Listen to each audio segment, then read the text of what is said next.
Fisheries Science University, Bidar. He is currently serving as a production head manager at Tanushree Biofarms, where he oversees aquaculture operations and production management. With a significant experience in fish farming and aquaculture production systems, he has been actively involved in managing water quality, species culture, and sustainable aquaculture practices. His expertise reaches both academic knowledge and practical field experience, making his insights particularly valuable to today's session. Thank you, sir, for joining us today. I now invite our coordinator to kindly welcome Mr. Kantaraj T with a gift.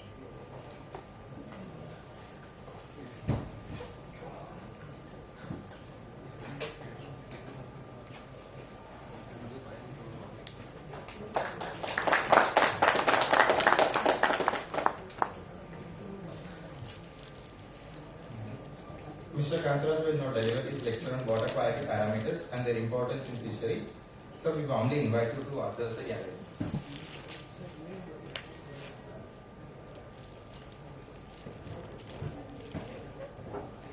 Good afternoon, everyone.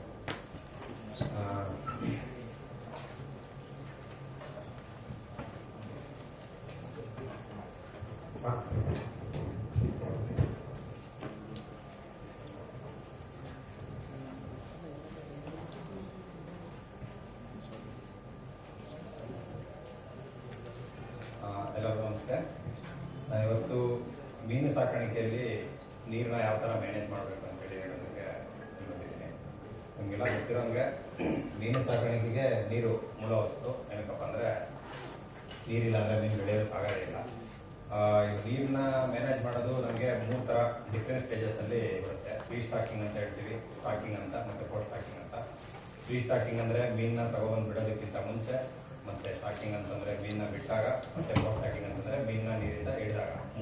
ಮೂರು step ಅನ್ನು ಯಾವ ತರ ನೀರನ್ನ maintain ಮಾಡಿದ್ರೆ ನಮಗೆ ಒಳ್ಳೆ ಇಳುವರಿ ಮತ್ತೆ ಗುಣಮಟ್ಟದ ಮೀನನ್ನು ಪಡಿಬಹುದು ಅನ್ನೋದಕ್ಕೆ ನೀರಿನ ಬಗ್ಗೆ ತುಂಬಾ ಚೆನ್ನಾಗಿ ತಿಳ್ಕೋಬೇಕು. ಪ್ಲಸ್ ಅದನ್ನ ಯಾವ ತರ ಮ್ಯಾನೇಜ್ ಮಾಡಬೇಕು ಅನ್ನೋದನ್ನು ಮೀನುಗಾರಿಕೆಗೆ ಬರೋದಕ್ಕಿಂತ ಮುಂಚೆನೆ ತಿಳ್ಕೊಂಡ್ರೆ ಅತ್ಯುತ್ತಮ. ಇದನ್ನ ಮಾಡೋದ್ರಿಂದ ಏನಾಗುತ್ತೆ, ಪೋಸ್ಟ್ ಸ್ಟಾಕಿಂಗ್ ಮ್ಯಾನೇಜ್ಮೆಂಟ್ ಅಲ್ಲಿ ನಾವು ಮತ್ತೆ ರೀಸೈಕಲ್ ಆಗಿ ಯೂಸ್ ಮಾಡ್ಕೋಬಹುದು. ನೀರನ್ನ ಸರಿಯಾದ ರೀತಿಯಲ್ಲಿ ನಾವು ನೋಡ್ಕೊಂಡು ಯಾವುದೇ ಅದು ಕಲುಷಿತಗೊಳ್ಳದಂಗೆ ಮ್ಯಾನೇಜ್ ಮಾಡಿದ್ರೆ ನೆಕ್ಸ್ಟ್ ಕಲ್ಚರ್ಗೂ ಸಮೇತ ನಾವು ನೀರನ್ನ ಬಳಸ್ಕೋಬಹುದು. ಅದೇ ನೀರನ್ನ ಮ್ಯಾನೇಜ್ ಮಾಡ್ಬೇಕಂದ್ರೆ ನಮಗೆ ಅದರದ್ದು ಫಸ್ಟ್ ಪ್ಯಾರಾಮೀಟರ್ಸ್ ಗೊತ್ತಿರಬೇಕು. ಅಂದ್ರೆ ಈಗ ರಾಸಾಯನಿಕವಾಗಿ, ಭೌತಿಕವಾಗಿ ಮತ್ತೆ ಜೈವಿಕವಾಗಿ ಯಾವ ತರ ಇರುತ್ತೆ ಅಂತಂದ್ರೆ ಕೆಮಿಕಲಿ, ಫಿಸಿಕಲಿ ಮತ್ತು ಬಯಾಲಜಿಕಲಿ ನೀರಲ್ಲಿ ಏನೇನಿರುತ್ತೆ, ಯಾವ ತರ ಅದನ್ನ ಮ್ಯಾನೇಜ್ ಮಾಡಬಹುದು, ಯಾವ ಪ್ರಾಬ್ಲಮ್ ಬಂದಾಗ ಯಾವ ತರ ಅದನ್ನ ಸರಿ ಮಾಡಬಹುದು, ನಾವು ಏನ್ ಕೊಟ್ಟು ಅದನ್ನ ಸರಿ ಮಾಡಬಹುದು ಅಂತ ನೋಡ್ಕೋಬಹುದು.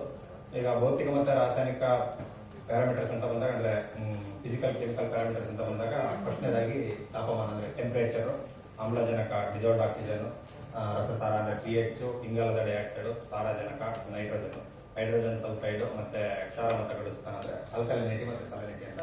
ಇದು ಆಲ್ಕಲಿನಿಟಿ ಮತ್ತೆ ಹಾರ್ಡ್ನೆಸ್ ಅಂತ ಹೇಳಿ ಇದು ಒಂದು ಮೇಜರ್ ಪ್ಯಾರಾಮೀಟರ್ಸ್ ನಾವು ಮೀನುಗಾರಿಕೆಯಲ್ಲಿ ನೋಡ್ಕೋಬೇಕಾಗಿರೋದು. ಈ ಒಂದೊಂದು ಪ್ಯಾರಾಮೀಟರ್ಸ್ ವೇರಿಯೇಷನ್ ಆದಂಗೆಲ್ಲ ಒಂದೊಂದು ಪ್ರಾಬ್ಲಮ್ ಬರ್ತಾ ಇರುತ್ತೆ. ಅದನ್ನ ನಾವು ಚೆನ್ನಾಗಿ ಮೇಂಟೈನ್ ಮಾಡಿದಂಗೆಲ್ಲ ನಮಗೆ ಮೀನಿಂದು ಗ್ರೋತ್ ಚೆನ್ನಾಗಿ ಆಗ್ತಾ ಬರುತ್ತೆ.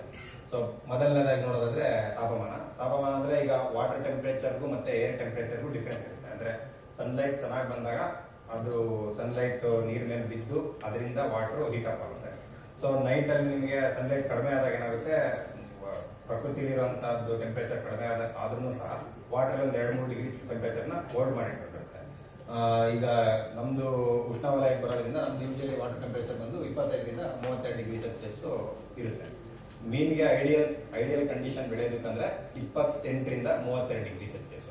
ಈ ಟೆಂಪರೇಚರ್ ಅಲ್ಲಿ ನಾವು full culture throughout the culture ಈ ಟೆಂಪರೇಚರ್ ನ ಮೇಂಟೈನ್ ಮಾಡೋದ್ರಿಂದ ಏನಾಗುತ್ತೆ ಅಂತಂದ್ರೆ ನಮಗೆ ಮೆಟಬಾಲಿಕ್ ಆಕ್ಟಿವಿಟಿ ಅಂದ್ರೆ ಮೀನಿಂದು ಏನು ಆಹಾರ ಸೇವನೆ ಮಾಡಿರುತ್ತೆ ಅದು ಚೆನ್ನಾಗಿ ಡೈಜೆಷನ್ ಆಗಿ ಅದು ಅಬ್ಸಾರ್ಪ್ಷನ್ ಮಾಡ್ಕೊಳ್ಳೋದಕ್ಕೆ ಹೆಲ್ಪ್ ಆಗುತ್ತೆ. ಸೊ ಅದರಿಂದ ನಮಗೆ ಗ್ರೋತ್ ಚೆನ್ನಾಗಿ ಬರುತ್ತೆ. ಇದೇ ಟೆಂಪರೇಚರ್ ನಮಗೆ ಕಡಿಮೆ ಆಗ್ತಾ ಹೋದಂಗೆಲ್ಲ ಅದ್ರದ್ದು ಮೆಟಬಾಲಿಕ್ ಆಕ್ಟಿವಿಟಿ ಕಡಿಮೆ ಆಗುತ್ತೆ. ಅಂದ್ರೆ ಏನು ಅದು ಆಹಾರ ಸೇವನೆ ಮಾಡಿರುತ್ತೆ ಅದನ್ನ ಡೈಜೆಷನ್ ಮಾಡಿ ಜೀರ್ಣಿಸ್ಕೊಂಡು ಅದರಿಂದ ಅದು ಬರುವಂತ ಅಬ್ಸರ್ವ್ ಮಾಡ್ಕೊಳ್ಳೋ ಕೆಪಾಸಿಟಿ ಕಡಿಮೆ ಆಗ್ತಾ ಹೋಗ್ತಾ ಇರುತ್ತೆ. ಸೊ ಅವಾಗ ಆದಷ್ಟು ನಮಗೆ ಕಡಿಮೆ ಆಗ್ತಾ ಹೋಗುತ್ತೆ. ಇದಾದ್ಮೇಲಿಂದ ಟೆಂಪರೇಚರ್ ತುಂಬಾ ವೇರಿಯೇಷನ್ ಆದ್ರೆ ಹೈ ಟೆಂಪರೇಚರ್, ಲೋ ಟೆಂಪರೇಚರ್ ಆ ತರ ಆದ್ರೆ ನಮಗೆ ಆಕ್ಸಿಜನ್ ಪ್ರಾಬ್ಲಮ್ ಬರೋ ತರ ಆಗ್ತಾ ಇರುತ್ತೆ ವಾಟರ್. ಮತ್ತೆ ಇದು ನಮಗೆ ಕೋಲ್ಡ್ ವಾಟರ್ ಕಲ್ಚರ್. ಅವಾಗಲೇ ಚೇತನ್ ಸರ್ ಮಾತಾಡ್ಬೇಕಾದ್ರೆ ಹೇಳಿದ್ರು ಟ್ರೌಟ್ ಅಂತ ಹೇಳಿ, ಅದನ್ನೆಲ್ಲ ಕೋಲ್ಡ್ ವಾಟರ್ ಫಿಶಸ್ ಅಂತ ಹೇಳಿದ್ರೆ ಅದನ್ನ ಎಲ್ಲಿ ಬೆಳೀತಾರೆ, ಕೋಲ್ಡ್ ನೀರಲ್ಲಿ ಅಂದ್ರೆ ತಣ್ಣಗಿರೋ ನೀರಲ್ಲಿ ಜಾಸ್ತಿ ಬೆಳೀತಾರೆ. ಅದರಲ್ಲಿ ಬಂದು 10 ರಿಂದ 16 ಡಿಗ್ರಿ ಸೆಲ್ಸಿಯಸ್ ಟೆಂಪರೇಚರ್ ಇರುತ್ತೆ. ಅವು ಈಗ ನಾರ್ಮಲ್ ನಮ್ದು ಉಷ್ಣವಲಯದಲ್ಲಿ ಬೆಳೆಯುವಂತ ಮೀನು, ಟೆಂಪರೇಟ್ ವಾಟರ್ ಬೆಳೆಯುವಂತ ಮೀನುಗಳು ಒಂದು 6 ತಿಂಗಳಿಂದ 8 ತಿಂಗಳಿಗೆ ಎಷ್ಟು ಗ್ರೋತ್ ಬೆಳೆಯುತ್ತೋ ಅದನ್ನ ಬೆಳೆಯೋದಕ್ಕೆ, ಶೀತ ವಲಯದ ಮೀನುಗಳು ಬೆಳೆಯೋದಕ್ಕೆ 1 ರಿಂದ 1.5 ವರ್ಷ ಟೈಮ್ ತಗೊಂಡು, ಅಂದ್ರೆ 1 kg ರೀಚ್ ಆಗೋದಕ್ಕೆ ಅಷ್ಟು ಗ್ಯಾಪ್ ಇರುತ್ತೆ. ಅಂದ್ರೆ 15 ಡಿಗ್ರಿ ಟೆಂಪರೇಚರ್ ಕಡಿಮೆ ಆದ್ರೆ ನಮ್ಗೆ ಆಲ್ಮೋಸ್ಟ್ 3 ಟೈಮ್ಸ್ ಜಾಸ್ತಿ ಟೈಮ್ ತಗೊಳುತ್ತೆ. ಸೊ ಮತ್ತೆ ನಿಮ್ಗೆಲ್ಲ ಗೊತ್ತಿರೋಂಗೆ ಮೀನು ಒಂದು ಶೀತ ಆಗ್ತಾ ಪ್ರಾಣಿ. ಅದಕ್ಕೆ ಅಟ್ಮಾಸ್ಫಿಯರಿಕಲ್ ಏನ್ ಟೆಂಪರೇಚರ್ ಇರುತ್ತೆ ಅಂದ್ರೆ ವಾಟರ್ ಅದ್ರ ಸುತ್ತ ಏನ್ ಟೆಂಪರೇಚರ್ ಇರುತ್ತೆ ಅದ್ರ ಟೆಂಪರೇಚರ್ ಅದ್ರ ಬಾಡಿ ಟೆಂಪರೇಚರ್ ಆಗೋದ್ರಿಂದ ಟೆಂಪರೇಚರ್ ಮೇಜರ್ ಇದಾಗುತ್ತೆ, ಒಂದು ಪ್ಯಾರಾಮೀಟರ್ ಆಗುತ್ತೆ. ಏನಕ್ಕೆ ಗ್ರೋತ್ ನ ಬ್ಯಾಲೆನ್ಸ್ ಮಾಡೋದಕ್ಕೆ. ಸೊ ತುಂಬಾ ಕೋಲ್ಡ್ ಟೆಂಪರೇಚರ್ ಇದ್ದಾಗ ಯಾವ ತರ ನಾವು ಮೀನಿಗೆ ಆಹಾರ ಕೊಡಬೇಕು, ತುಂಬಾ ಹೈ ಟೆಂಪರೇಚರ್ ಇದ್ದಾಗ ಯಾವ ತರ ಆಹಾರ ಕೊಡಬೇಕು ಅನ್ನೋದನ್ನು ಇದನ್ನು ತಿಳ್ಕೊಳ್ಳೋದ್ರಿಂದ ಗೊತ್ತಾಗುತ್ತೆ. 28 ರಿಂದ 32 ಡಿಗ್ರಿ ಟೆಂಪರೇಚರ್ ನಾವು ಕರೆಕ್ಟ್ ಆಗಿ ಮೇಂಟೈನ್ ಆಗ್ತಾ ಇದೆ ಪಾಂಡಲ್ ಅಂತಂದಾಗ ರೆಗ್ಯುಲರ್ ಆಗಿ 4% ಬಾಡಿ ವೇಟ್ ಅಂದ್ರೆ 1 kg ಮೀನಿದ್ರೆ ಅದು ಒಂದು 40 ಗ್ರಾಮ್ ಅಷ್ಟು ಫೀಡ್ ನ ಒಂದಿನಕ್ಕೆ ಸೇವನೆ ಮಾಡುತ್ತೆ. ಅದೇ ನಿಮಗೆ ಪ್ರತಿ 1 ಡಿಗ್ರಿ ಟೆಂಪರೇಚರ್ ಕಡಿಮೆ ಆದಾಗಿಲ್ಲ ಫೀಡಿಂಗ್ ರೇಟ್ ಕಡಿಮೆ ಆಗ್ತಾ ಹೋಗುತ್ತೆ. ಈ 28 ಡಿಗ್ರಿ ಸೆಲ್ಸಿಯಸ್ ಗಿಂತ 1 ಡಿಗ್ರಿ ಕಡಿಮೆ ಬಂತು ಅಂದ್ರೆ 27-26 ಡಿಗ್ರಿ ಬಂದಂಗೆಲ್ಲ 10% ಕಡಿಮೆ ಆಗ್ತಾ ಹೋಗುತ್ತೆ. ಅಂದ್ರೆ 40 ಗ್ರಾಮ್ ತಿನ್ಬೇಕಾಗಿರೋದು 36 ಗ್ರಾಮ್ ಮಾತ್ರ ತಿನ್ನುತ್ತೆ. ಸೊ ಇದರಿಂದ ನಮಗೆ ಗ್ರೋತ್ ಕಡಿಮೆ ಆಗುತ್ತೆ. ಪ್ಲಸ್ ಇದನ್ನ ನಾವು ಅಬ್ಸರ್ವ್ ಮಾಡದೇನೆ ನೀರಿಗೆ ಸುಮ್ಮನೆ ನಾವು 4% ಬಾಡಿ ವೇಟ್ ಫೀಡ್ ಹಾಕ್ಬೇಕಂತ ಹೋಗಿ ಫೀಡ್ ಹಾಕಿದಾಗ ಏನಾಗುತ್ತೆ, ನಮಗೆ ಫೀಡ್ ವೇಸ್ಟೇಜ್ ಆಗುತ್ತೆ, ಮತ್ತೆ ವಾಟರ್ ತುಂಬಾ ಬೇಗ ಹಾಳಾಗುತ್ತೆ, ನೈಟ್ರೋಜನ್ ಅದೆಲ್ಲ ಬಂದು. ಮತ್ತೆ ಟಾಪ್ ಲೇಯರ್ ಇರುವಂತಹ ವಾಟರ್ ಅಂದ್ರೆ ಮೇನ್ ಪದರದಲ್ಲಿ ಇರುವಂತಹ ವಾಟರ್ ತುಂಬಾ ಬೇಗ ಹೀಟ್ ಆಗುತ್ತೆ. ಏನಂತಂದ್ರೆ ಸನ್ಲೈಟ್ ಡೈರೆಕ್ಟ್ ಆಗಿ ಪೆನೆಟ್ರೇಟ್ ಆಗೋದ್ರಿಂದ. ಸೊ ಬಾಟಮ್ ಅಲ್ಲಿ ಇರೋದು ಸ್ವಲ್ಪ ಕೋಲ್ಡ್ ಇರುತ್ತೆ. ಇದನ್ನ ನಾವು ಬ್ಯಾಲೆನ್ಸ್ ಮಾಡ್ಬೇಕಂದ್ರೆ ಏರಿಯೇಷನ್ ಯೂಸ್ ಮಾಡ್ಕೋಬಹುದು ಹೈ ಇಂಟೆನ್ಸಿವ್ ಕಲ್ಚರ್ ಅಲ್ಲಿ. ಇಂಟೆನ್ಸಿವ್ ಕಲ್ಚರ್ ಅಂತ ಬಂದ್ರೆ ನಿಮಗೆ ಈಗ ಕೆರೆಯಲ್ಲಿ ಅಂದ್ರೆ ನಾವು ಹೋಗ್ಬಿಟ್ಟು 1,000 ಲೀಟರ್ಗೆ ಒಂದೇ ಮೀನು ಬಿಡ್ತೀವಿ. ಅದೇ ನಮ್ದು ಹೈ ಇಂಟೆನ್ಸಿವ್ ಅಂತ ಹೋದ್ರೆ ನಮಗೆ 8 ರಿಂದ 30 ಮೀನುವರೆಗೂ ಬಿಡ್ಬೋದು. ಸೊ ಎಷ್ಟು ನಾವು ಮೀನು ಬಿಟ್ಟಿದೀವಿ ಅದ್ರ ಮೇಲ್ಗಡೆ ನಾವು ಏರಿಯೇಷನ್ ನ ಪ್ಲಾನ್ ಮಾಡ್ಕೊಂತ ಹೋಗ್ಬೇಕಾಗುತ್ತೆ. ಇದರಿಂದ ಟೆಂಪರೇಚರ್ ಬ್ಯಾಲೆನ್ಸ್ ಮಾಡಬಹುದು. ಅಂದ್ರೆ ಕೆಳಪದರದಲ್ಲಿರೋ ನೀರು ಮೇಲ್ಪದರದಲ್ಲಿರೋ ನೀರು ಮಿಕ್ಸ್ಅಪ್ ಆಗುತ್ತೆ. ಮಿಕ್ಸ್ಅಪ್ ಆದಾಗ ಒಂದು ಈಗ ಮೇಲ್ಗಡೆ 32 ಕೆಳಗಡೆ 28 ಇದೆ ಅಂದ್ರೆ ಅದು ಮಿಕ್ಸ್ಅಪ್ ಆದಾಗ 30 ಬರುತ್ತೆ. ಅಂದ್ರೆ ಅವರೇಜ್ ಟೆಂಪರೇಚರ್ ನ ಮೇಂಟೈನ್ ಮಾಡಬಹುದು ನಾವು.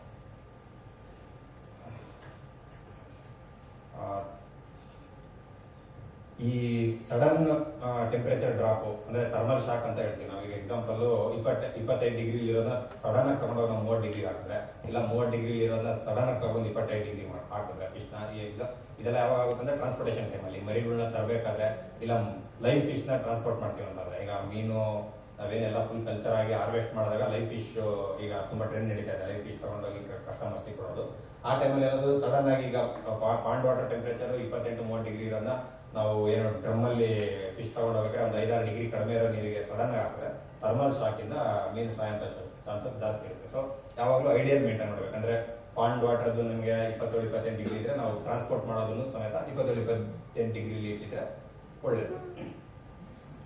ಎರಡನೇದಾಗಿ ಬಂದು ಆಕ್ಸಿಜನ್ ಅಂದ್ರೆ ಈಗ ಫಿಶ್ ಬಂದು 2 ತರ ಫಿಶ್ ಬರುತ್ತೆ. ಒಂದು ನೀರಲ್ಲಿರೋದು ಡಿಸಾಲ್ವ್ ಆಗಿರೋ ಆಕ್ಸಿಜನ್ ನ ಬಳಸ್ಕೊಂಡು ಬೆಳೆಯುವಂಥದ್ದು, ಇನ್ನೊಂದು ಅಟ್ಮಾಸ್ಫಿಯರಿಕ್ ಆಕ್ಸಿಜನ್ ಬ್ರೀತ್ ಮಾಡಿ ಬೆಳೆಯುವಂಥದ್ದು. ಅಂದ್ರೆ ಮೇಲ್ಗಡೆ ಬರುತ್ತೆ, ಅದು ಗಲ್ಪ್ ಮಾಡುತ್ತೆ, ಅದರಲ್ಲಿ ಏನ್ ಗಲ್ಪ್ ಅಲ್ಲಿ ಬರುತ್ತೆ ಅದನ್ನ ಆಕ್ಸಿಜನ್ ಡಿಸಾಲ್ವ್ ಮಾಡ್ಬಿಡುತ್ತೆ. ಈ ತರ ಗಲ್ಪ್ ಮಾಡೋ ಫಿಶ್ಗೆ ನಮ್ಗೆ ಏರಿಯೇಷನ್ ಕೊಡೋ ಅವಶ್ಯಕತೆ ಇಲ್ಲ, ಸ್ವಲ್ಪ ಹಾರ್ಡಿ ಪೀಸಸ್ ಆಗುತ್ತೆ. ಬಟ್ ಡಿಸಾಲ್ವ್ ಆಕ್ಸಿಜನ್ ಮೇಲ್ಗಡೆ ಡಿಪೆಂಡ್ ಆಗಿರುವಂತ ಫಿಶಸ್ ಎಲ್ಲ ಏನಿರುತ್ತೆ ಅಂದ್ರೆ ಅದು ಗಿಲ್ಸ್ ಅಂದ್ರೆ ಕಿವಿ ಹೇಳ್ತೀವಲ್ಲ, ಕಿವಿರಿಂದ ಅದು ಆಮ್ಲಜನಕನ ತಗೊಳುತ್ತೆ, ಆಕ್ಸಿಜನ್ ಒಳಗಡೆ ತಗೊಳುತ್ತೆ. ಸೊ ವಾಟರ್ ಅಲ್ಲಿರುವಂತ ಅಂದ್ರೆ ವಾಟರ್ ಡಿಸಾಲ್ವ್ ಆಗಿರುವಂತ ಆಕ್ಸಿಜನ್ ಮಾತ್ರ ಅದು ಕನ್ಸ್ಯೂಮ್ ಮಾಡೋದು ಸಾಧ್ಯ. ಸೊ ಅದರಿಂದ ಏನಾಗುತ್ತೆ, ನಾವು ಬಹಳ ಇಂಪಾರ್ಟೆನ್ಸ್ ಇದಕ್ಕೆ ಆಕ್ಸಿಜನ್ಗೆ. ಇದು ಒಂದು 3 ppm ಗಿಂತ ಮೇಲೆ ಅಂದ್ರೆ 3 mg ಪರ್ ಲೀಟರ್ ಗಿಂತ ಮೇಲೆ ಇರಬೇಕು ಯಾವಾಗಲೂ ವಾಟರ್. ಇದಕ್ಕಿಂತ ಕಡಿಮೆ ಬರ್ತಾ ಇದೆ ಅಂದ್ರೆ ಪ್ರಾಬ್ಲಮ್ ಸ್ಟಾರ್ಟ್ ಆಗುತ್ತೆ ಅಂತ. ಅದೇ ನಿಮಗೆ ಮೀನ್ ಜೊತೆಗೆ ಪ್ರಾನ್ಸ್ ಇಂಡಸ್ಟ್ರಿಗೂ ನೋಡಿದ್ರೆ, ಅಂದ್ರೆ ಈಗ ಏನು ಚಿಗಡಿ ಮೀನು ಕೃಷಿ ಮಾಡ್ತೀವಿ ಅದರಲ್ಲೂ ನೋಡಿದ್ರೆ ಅದು ಅಷ್ಟೇ 3 ಇಂದ 2 ಇಂದ ಕೆಳಗಡೆ ಬರ್ತಾ ಇದೆ ಅಂದ್ರೆ ಎಲ್ಲ ಜಂಪ್ ಮಾಡಕ್ ಸ್ಟಾರ್ಟ್ ಮಾಡುತ್ತೆ. ಸೊ ಒಂದ್ಸಲ ನಿಮಗೆ ಅಷ್ಟಕ್ಕೆ ಹೋಗಿ ಮತ್ತೆ ನೀವು ರಿಕವರಿ ಮಾಡಿದ್ರಿ, ಏರಿಯೇಷನ್ ಹಾಕಿದ್ರಿ, ಡಿಸಾಲ್ವ್ಡ್ ಆಕ್ಸಿಜನ್ ಪೌಡರ್ ಹಾಕಿ ಏನ್ ಮಾಡಿದ್ರು ಸಮೇತ 10-15% ಲಾಸ್ ಬಂದ್ಬಿಡುತ್ತೆ. ಅಂದ್ರೆ ಸರ್ವೈವಲ್ ಲಾಸ್ ಬರುತ್ತೆ, ಸ್ಟ್ರೆಸ್ ಇಂದ ಸತ್ತೋಗುವಂತ ಚಾನ್ಸಸ್ ಇರುತ್ತೆ. ಸೊ ಅದಕ್ಕೆ ಆಕ್ಸಿಜನ್ ನ ತುಂಬಾ ಚೆನ್ನಾಗಿ ಮೇಂಟೈನ್ ಮಾಡಬೇಕು. ಡಿಸಾಲ್ವ್ಡ್ ಆಕ್ಸಿಜನ್ ಯೂಸ್ ಮಾಡೋಂತ ಸ್ಪೀಸಿಸ್ ನಾವು ಸ್ಟಾಕ್ ಮಾಡಿದೀವಿ, ಕಲ್ಚರ್ ಮಾಡ್ತಿದೀವಿ ಅಂದ್ರೆ ಕಂಪಲ್ಸರಿ ಏರಿಯೇಷನ್ ನ ಯೂಸ್ ಮಾಡಬೇಕು. ಏರಿಯೇಷನ್ ಅಲ್ಲಿ ಅಗೇನ್ ಪ್ಯಾಡಲ್ ವೀಲ್ ಅಂತ ಬರುತ್ತೆ, ಅಂದ್ರೆ ವಾಟರ್ ಸರ್ಫೇಸ್ ಅಲ್ಲಿ ಯೂಸ್ ಮಾಡುವಂತದ್ದು. ಮತ್ತೆ ಸಬ್ಮರ್ಸಿಬಲ್ ಏರಿಯೇಟರ್ಸ್ ಬರ್ತವೆ ನಮಗೆ, ಏನು ಬ್ಲೋವರ್ಸ್ ಅಂತ ಏನ್ ಹೇಳ್ತೀವಿ, ಅಂದ್ರೆ ಗಾಳಿನ ಅದ್ರೊಳಗಡೆ ನೀರೊಳಗಡೆ ಬ್ಲೋ ಮಾಡುತ್ತೆ. ಸೊ ಮೇಲ್ಗಡೆ ಟಾಪ್ ಲೇಯರ್ ಬ್ರೇಕ್ ಆದಾಗ ಆಕ್ಸಿಜನ್ ಡಿಸಾಲ್ವ್ ಆಗುತ್ತೆ. ಮತ್ತೆ ಇದೇನಾಗುತ್ತೆ, ವಾಟರ್ ಅಲ್ಲಿ ಇರುವಂತ ಮಿನರಲ್ ಕಂಟೆಂಟ್ ಮತ್ತೆ ಟೆಂಪರೇಚರ್ ವೇರಿಯೇಷನ್ ಆದಂಗೂ ಇದು ಆಕ್ಸಿಜನ್ ಕಂಟೆಂಟ್ ವೇರಿಯೇಷನ್ ಆಗುವಂತ ಚಾನ್ಸಸ್ ಜಾಸ್ತಿ ಇರಲ್ಲ. ಯಾವುದರಲ್ಲಿ ಲವಣಾಂಶ ವೇರಿಯೇಷನ್ ಆದಾಗ, ಬಟ್ ತಾಪಮಾನ ವೇರಿಯೇಷನ್ ಆದಾಗ ನಿಮಗೆ ಕಂಡೀಷನ್ ಸ್ವಲ್ಪ ವೇರಿ ಆಗ್ಬೋದು. ಅಂದ್ರೆ ಹೈ ಟೆಂಪರೇಚರ್ ಅಲ್ಲಿ ನಿಮಗೆ ಮಧ್ಯಾಹ್ನ ಟೈಮಲ್ಲಿ ಡಿಸಾಲ್ವ್ ಆಕ್ಸಿಜನ್ ತುಂಬಾ ಚೆನ್ನಾಗಿರುತ್ತೆ. ಸಡನ್ ಆಗಿ ಟೆಂಪರೇಚರ್ ಡ್ರಾಪ್ ಆಯಿತು, ಮಳೆ ಬಂತು ಅಂದ್ರೆ ಸಡನ್ ಆಗಿ ಆಕ್ಸಿಜನ್ ಲೆವೆಲ್ ಕಡಿಮೆ ಆಗುತ್ತೆ. ಏನಕ್ಕಂದ್ರೆ ಅಟ್ಮಾಸ್ಫಿಯರ್ ಇಂದ ನೀರು ಕೆಳಗಡೆ ಬಂದು ಸರ್ಫೇಸಿಗೆ ಬೀಳೋ ಟೈಮಲ್ಲಿ ಅಟ್ಮಾಸ್ಫಿಯರ್ ಅಲ್ಲಿರೋ ಕಾರ್ಬನ್ ಡೈಆಕ್ಸೈಡ್ ನ ಡಿಸಾಲ್ವ್ ಮಾಡ್ಕೊಂಡು ಬರುತ್ತೆ. ಸೊ ಅದು ನಿಮಗೆ ವಾಟರ್ ಇರೋ DO ನ ಲೆವೆಲ್ ನ ಕಡಿಮೆ ಮಾಡುತ್ತೆ. ಸೊ ಮಳೆ ಬರೋ ಟೈಮಲ್ಲಿ ಏರಿಯೇಷನ್ ಆನ್ ಇಟ್ಟಿರ್ಬೇಕು ಯಾವಾಗ. ಮತ್ತೆ ಇದು ಮೇಜರ್ ನಮಗೆ ಈಗ ನ್ಯಾಚುರಲ್ ಸೋರ್ಸಸ್ ಅಂದ್ರೆ ಕೆರೆ ಗಿರೆಯಲ್ಲೆಲ್ಲ ಏನಾದ್ರು ಮೀನ್ ಕಲ್ಚರ್ ಮಾಡ್ತೀವಿ ಅಂದ್ರೆ ಎಲ್ಲ ಆಕ್ಸಿಜನ್ ಹೆಂಗ್ ಉತ್ಪತ್ತಿ ಆಗುತ್ತೆ ಅಂದ್ರೆ ಕೆರೆಯಲ್ಲಿರುವಂತ ಪ್ಲಾಂಕ್ಟನ್ಸ್ ಆಗಿರ್ಬೋದು, ಫೈಟೋ ಪ್ಲಾಂಕ್ಟನ್ಸ್, ಇಲ್ಲಾಂದ್ರೆ ಸಬ್ಮರ್ಸಿಬಲ್ ವೀಡ್ಸ್ ಅಂದ್ರೆ ಮುಳುಗಿರುವಂತ ಕಳೆಗಳು ಏನ್ ಬೆಳೀತವೆ ಕೆರೆಯಲ್ಲಿ, ಅದರಿಂದ ದ್ಯುತಿಸಂಶ್ಲೇಷಣ ಕ್ರಿಯೆ ಅಂದ್ರೆ ಫೋಟೋಸಿಂಥೆಸಿಸ್ ಆಗುತ್ತೆ. ಫೋಟೋಸಿಂಥೆಸಿಸ್ ಟೈಮಲ್ಲಿ ಹೆಂಗೆ ಲ್ಯಾಂಡ್ ಮೇಲೆ ಇರುವಂತ ಪ್ಲಾಂಟ್ಸ್ ಹೆಂಗೆ ಫೋಟೋಸಿಂಥೆಸಿಸ್ ಆಗಿಬಿಟ್ಟು ಆಕ್ಸಿಜನ್ ರಿಲೀಸ್ ಮಾಡುತ್ತೆ, ಸೇಮ್ ಇದು ಅದೇ ತರನೇ ವಾಟರ್ ರಿಲೀಸ್ ಮಾಡುತ್ತೆ. ಮೇಜರ್ ಸೋರ್ಸ್ ಡಿಸಾಲ್ವ್ ಆಕ್ಸಿಜನ್ ಗೆ ನ್ಯಾಚುರಲ್ ರಿಸೋರ್ಸಸ್ ಅಲ್ಲಿ ಇದೇ ಆಗಿರುತ್ತೆ, ದ್ಯುತಿಸಂಶ್ಲೇಷಣ ಕ್ರಿಯೆ ಅಂತಾನೆ ಆಗುತ್ತೆ. ಸೊ ಅದರಿಂದ ಏನಾಗುತ್ತೆ, ನಿಮಗೆ ನೈಟ್ ಹೊತ್ತು ಆಕ್ಸಿಜನ್ ಕಂಟೆಂಟ್ ತುಂಬಾ ಕಡಿಮೆ ಆಗೋ ಚಾನ್ಸ್ ಇರುತ್ತೆ. ಏನಂತಂದ್ರೆ ನೈಟ್ ಹೊತ್ತು ಲೈಟ್ ಇರಲ್ಲ, ಫೋಟೋಸಿಂಥೆಸಿಸ್ ಆಗಲ್ಲ, ಪ್ಲಾಂಕ್ಟನ್ಸ್ ಏನಾದ್ರು ಫೋಟೋಸಿಂಥೆಸಿಸ್ ಮಾಡಲ್ಲ, ಕನ್ಸಂಪ್ಷನ್ ಜಾಸ್ತಿ ಇರುತ್ತೆ. ಅಂದ್ರೆ ನಮ್ಗೆ ನೀರಲ್ಲಿ ಅನಿಮಲ್ ಇದೆ ಅದನ್ನು ಕನ್ಸಂಪ್ಷನ್ ಮಾಡ್ತಿರುತ್ತೆ ಆಕ್ಸಿಜನ್ ನ, ಪ್ಲಸ್ ಪ್ಲಾಂಕ್ಟನ್ಸ್ ಕನ್ಸಂಪ್ಷನ್ ಮಾಡಕ್ ಸ್ಟಾರ್ಟ್ ಆದಾಗ ಏನಾಗುತ್ತೆ, ಆಕ್ಸಿಜನ್ ಡಿಫಿಷಿಯನ್ಸಿ ಬರೋ ಚಾನ್ಸಸ್ ಇರುತ್ತೆ. ಸೊ ನೈಟ್ ಅಲ್ಲಿ ನೀವು ಕಲ್ಚರ್ ಮಾಡ್ತಿದ್ದೀರಾ ಅಂದ್ರೆ ಕಮರ್ಷಿಯಲ್ ಕಲ್ಚರ್ ಹೋಗ್ತಿದೀವಿ ಅಂತಂದ್ರೆ ನಾವು ಅಂದ್ರೆ ಆಕ್ವಾಕಲ್ಚರ್ ಮಾಡ್ತಾ ಇದೀವಿ, ನಾವು ಮೀನ್ ಬೆಳಿತಾ ಇದೆ ಅಂದ್ರೆ ನೈಟ್ ಹೊತ್ತು ಇದು ಮಾಡೋದು ಸೂಕ್ತ. ಏನಾದ್ರು ಏರಿಯೇಷನ್ ಕಂಟಿನ್ಯೂಸ್ ಇಡೋದು ಸೂಕ್ತ. ಮತ್ತೆ ಡೆಪ್ತ್ ಜಾಸ್ತಿ ಆದಂಗೆಲ್ಲ ನಿಮ್ಗೆ ಆಕ್ಸಿಜನ್ ಕಂಟೆಂಟ್ ಕಡಿಮೆ ಆಗ್ತಾ ಹೋಗ್ತದೆ. ಕೆಳಗಡೆ ಆಕ್ಸಿಜನ್ ಕಂಟೆಂಟ್ ಕಡಿಮೆ ಆಗ್ತಾ ಹೋಗ್ತಂದ್ರೆ ಸನ್ಲೈಟ್ ಫುಲ್ ಕೆಳಗೋರ್ಗೂ ಪಾಸ್ ಆಗಲ್ಲ. ಸೊ ಸನ್ಲೈಟ್ ಪಾಸ್ ಆಗೋದು ಕಡಿಮೆ ಆದಂಗೆ ಕೆಳಗಡೆ ಇರುವಂತದ್ದು ಆರ್ಗಾನಿಸಮ್ಸ್ ಮೇಲೆ ಬರೋ ಸ್ಟಾರ್ಟ್ ಆಗುತ್ತೆ. ಆರ್ಗಾನಿಸಮ್ಸ್ ಇನ್ ದ ಸೆನ್ಸ್ ಇದು ಪ್ಲಾಂಕ್ಟನ್ಸ್ ಏನು ನಾವು ಹೇಳಿದ್ವಿ, ಇದನ್ನ ಫೋಟೋಸಿಂಥೆಸಿಸ್ ಆಗೋ ಪ್ಲಾಂಕ್ಟನ್ಸ್ ಏನೇನಿದೆ ಅದು ಮೇಲ್ಗಡೆ ವಾಟರ್ ಲೇಯರ್ ಎಲ್ಲಿರುತ್ತೋ ಅದು ಮಾತ್ರ ಬರೋದು ಸ್ಟಾರ್ಟ್ ಆಗುತ್ತೆ. ಸೊ ಅದು ಮಾತ್ರ ನಮಗೆ ಫೋಟೋಸಿಂಥೆಸಿಸ್ ಆಗಿ ಅಲ್ಲಿ DO ಡೆವಲಪ್ಮೆಂಟ್ ಆಗುತ್ತೆ. ಸೊ ಈ ನೈಟ್ ಟೈಮಲ್ಲಿ ನಾನು ಹೇಳಿದೆ ಏನಾಗುತ್ತೆ, ಫಿಶ್ ಕನ್ಸಂಪ್ಷನ್ ಮಾಡ್ತಾ ಇರುತ್ತೆ, ನೀರಲ್ಲಿರೋ ಬ್ಯಾಕ್ಟೀರಿಯಾ ಆಕ್ಸಿಜನ್ ಕನ್ಸಂಪ್ಷನ್ ಮಾಡ್ತಾ ಇರುತ್ತೆ. ಅದ್ರ ಜೊತೆಗೆ ಏನು ಫೋಟೋಸಿಂಥೆಸಿಸ್ ಮಾಡುವಂತ ಆರ್ಗಾನಿಸಮ್ಸ್ ಏನೇನು ವಾಟರ್ ಇರುತ್ತೆ ಅದನ್ನು ಆಕ್ಸಿಜನ್ ಕನ್ಸಂಪ್ಷನ್ ಮಾಡ್ತಾ ಇರುತ್ತೆ. ಸೊ ರಾತ್ರಿ ಟೈಮಲ್ಲಿ ಕನ್ಸಂಪ್ಷನ್ ಜಾಸ್ತಿ ಇರೋದ್ರಿಂದ ಏನಾಗುತ್ತೆ,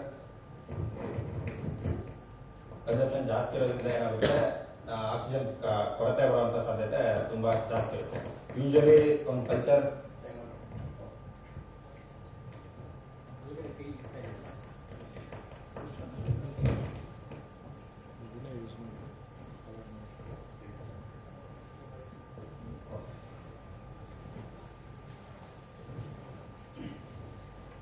ಯೂಶಲಿ ಏನಾಗುತ್ತೆ, ಬೆಳಗಿನ ಜಾವ ಅಂದ್ರೆ ಒಂದು 3 ಗಂಟೆಯಿಂದ 6 ಗಂಟೆ ಟೈಮ್ಗೆ ತುಂಬಾ ಕ್ರಿಟಿಕಲ್ ಪೀರಿಯಡ್. ಈ ಪೀರಿಯಡ್ ಅಲ್ಲಿ ನೀವೇನಾದ್ರೂ ನೆಗ್ಲಿಜೆನ್ಸಿ ಮಾಡಿ ಅಂದ್ರೆ ವಾಟರ್ ಏನಾದ್ರು ತುಂಬಾ ಕೆಟ್ಟೋಗಿದ್ದಾಗ ತುಂಬಾ ಜಾಸ್ತಿ ಕ್ಯಾರಿಂಗ್ ಕೆಪಾಸಿಟಿ ಅಂತಂದ್ರೆ ನೀವು 1 ಮೀಟರ್ ಸ್ಕ್ವೇರ್ ಅಲ್ಲಿ ಇಷ್ಟು ಮೀನ್ ಬೆಳಿಬೇಕಂತ ನೀವು ಪ್ಲಾನ್ ಮಾಡಿರ್ತೀರಾ. ಅಂದ್ರೆ ಈಗ ಎಕ್ಸಾಂಪಲ್ 1 ಮೀಟರ್ ಸ್ಕ್ವೇರ್ 5 kg ಬರ್ಬೇಕಂತ ನಿಮ್ದು ಆಲ್ರೆಡಿ 4 kg ರೀಚ್ ಆಗ್ಬಿಟ್ಟಿರುತ್ತೆ, ಇನ್ನೊಂದು ಅರ್ಧ kg ಇನ್ನೊಂದು 15 ದಿನದಲ್ಲಿ ರೀಚ್ ಆಗೋ ತರ ಇರುತ್ತೆ. ಸೊ ಆ ಟೈಮಲ್ಲಿ ಏನಾದ್ರು ನೀವು ಸರಿಯಾದ ರೀತಿಯಲ್ಲಿ ನಿರ್ವಹಣೆ ಮಾಡಲಿಲ್ಲ ಅಂದ್ರೆ, ರಾತ್ರಿ ಹೊತ್ತು ಏರಿಯೇಷನ್ ಇಲ್ಲ ಯಾರಾದ್ರೂ ಮ್ಯಾನೇಜ್ಮೆಂಟ್ ಮಾಡೋಲ್ಲ, ಕರೆಂಟ್ ಹೋಯ್ತು ಆ ತರ ಎಲ್ಲ ಆದ್ರೆ ಆ ಟೈಮಲ್ಲಿ ತುಂಬಾ ಜಾಸ್ತಿ ಆಕ್ಸಿಜನ್ ಪ್ರಾಬ್ಲಮ್ ಬರೋಂತ ಚಾನ್ಸಸ್ ಇರುತ್ತೆ. ಯಾಕಂದ್ರೆ ಸಂಜೆ 6 ಗಂಟೆ 7 ಗಂಟೆಯಿಂದ ಕನ್ಸಂಪ್ಷನ್ ಸ್ಟಾರ್ಟ್ ಆಗಿ 3 o'clock ಅಷ್ಟರಲ್ಲಿ ಆಲ್ಮೋಸ್ಟ್ ಕನ್ಸಂಪ್ಷನ್ ಆಗ್ಬಿಡುತ್ತೆ, ಅಂದ್ರೆ 3 ppm ಆ ರೇಂಜ್ ಅಲ್ಲಿ ಇರುತ್ತೆ.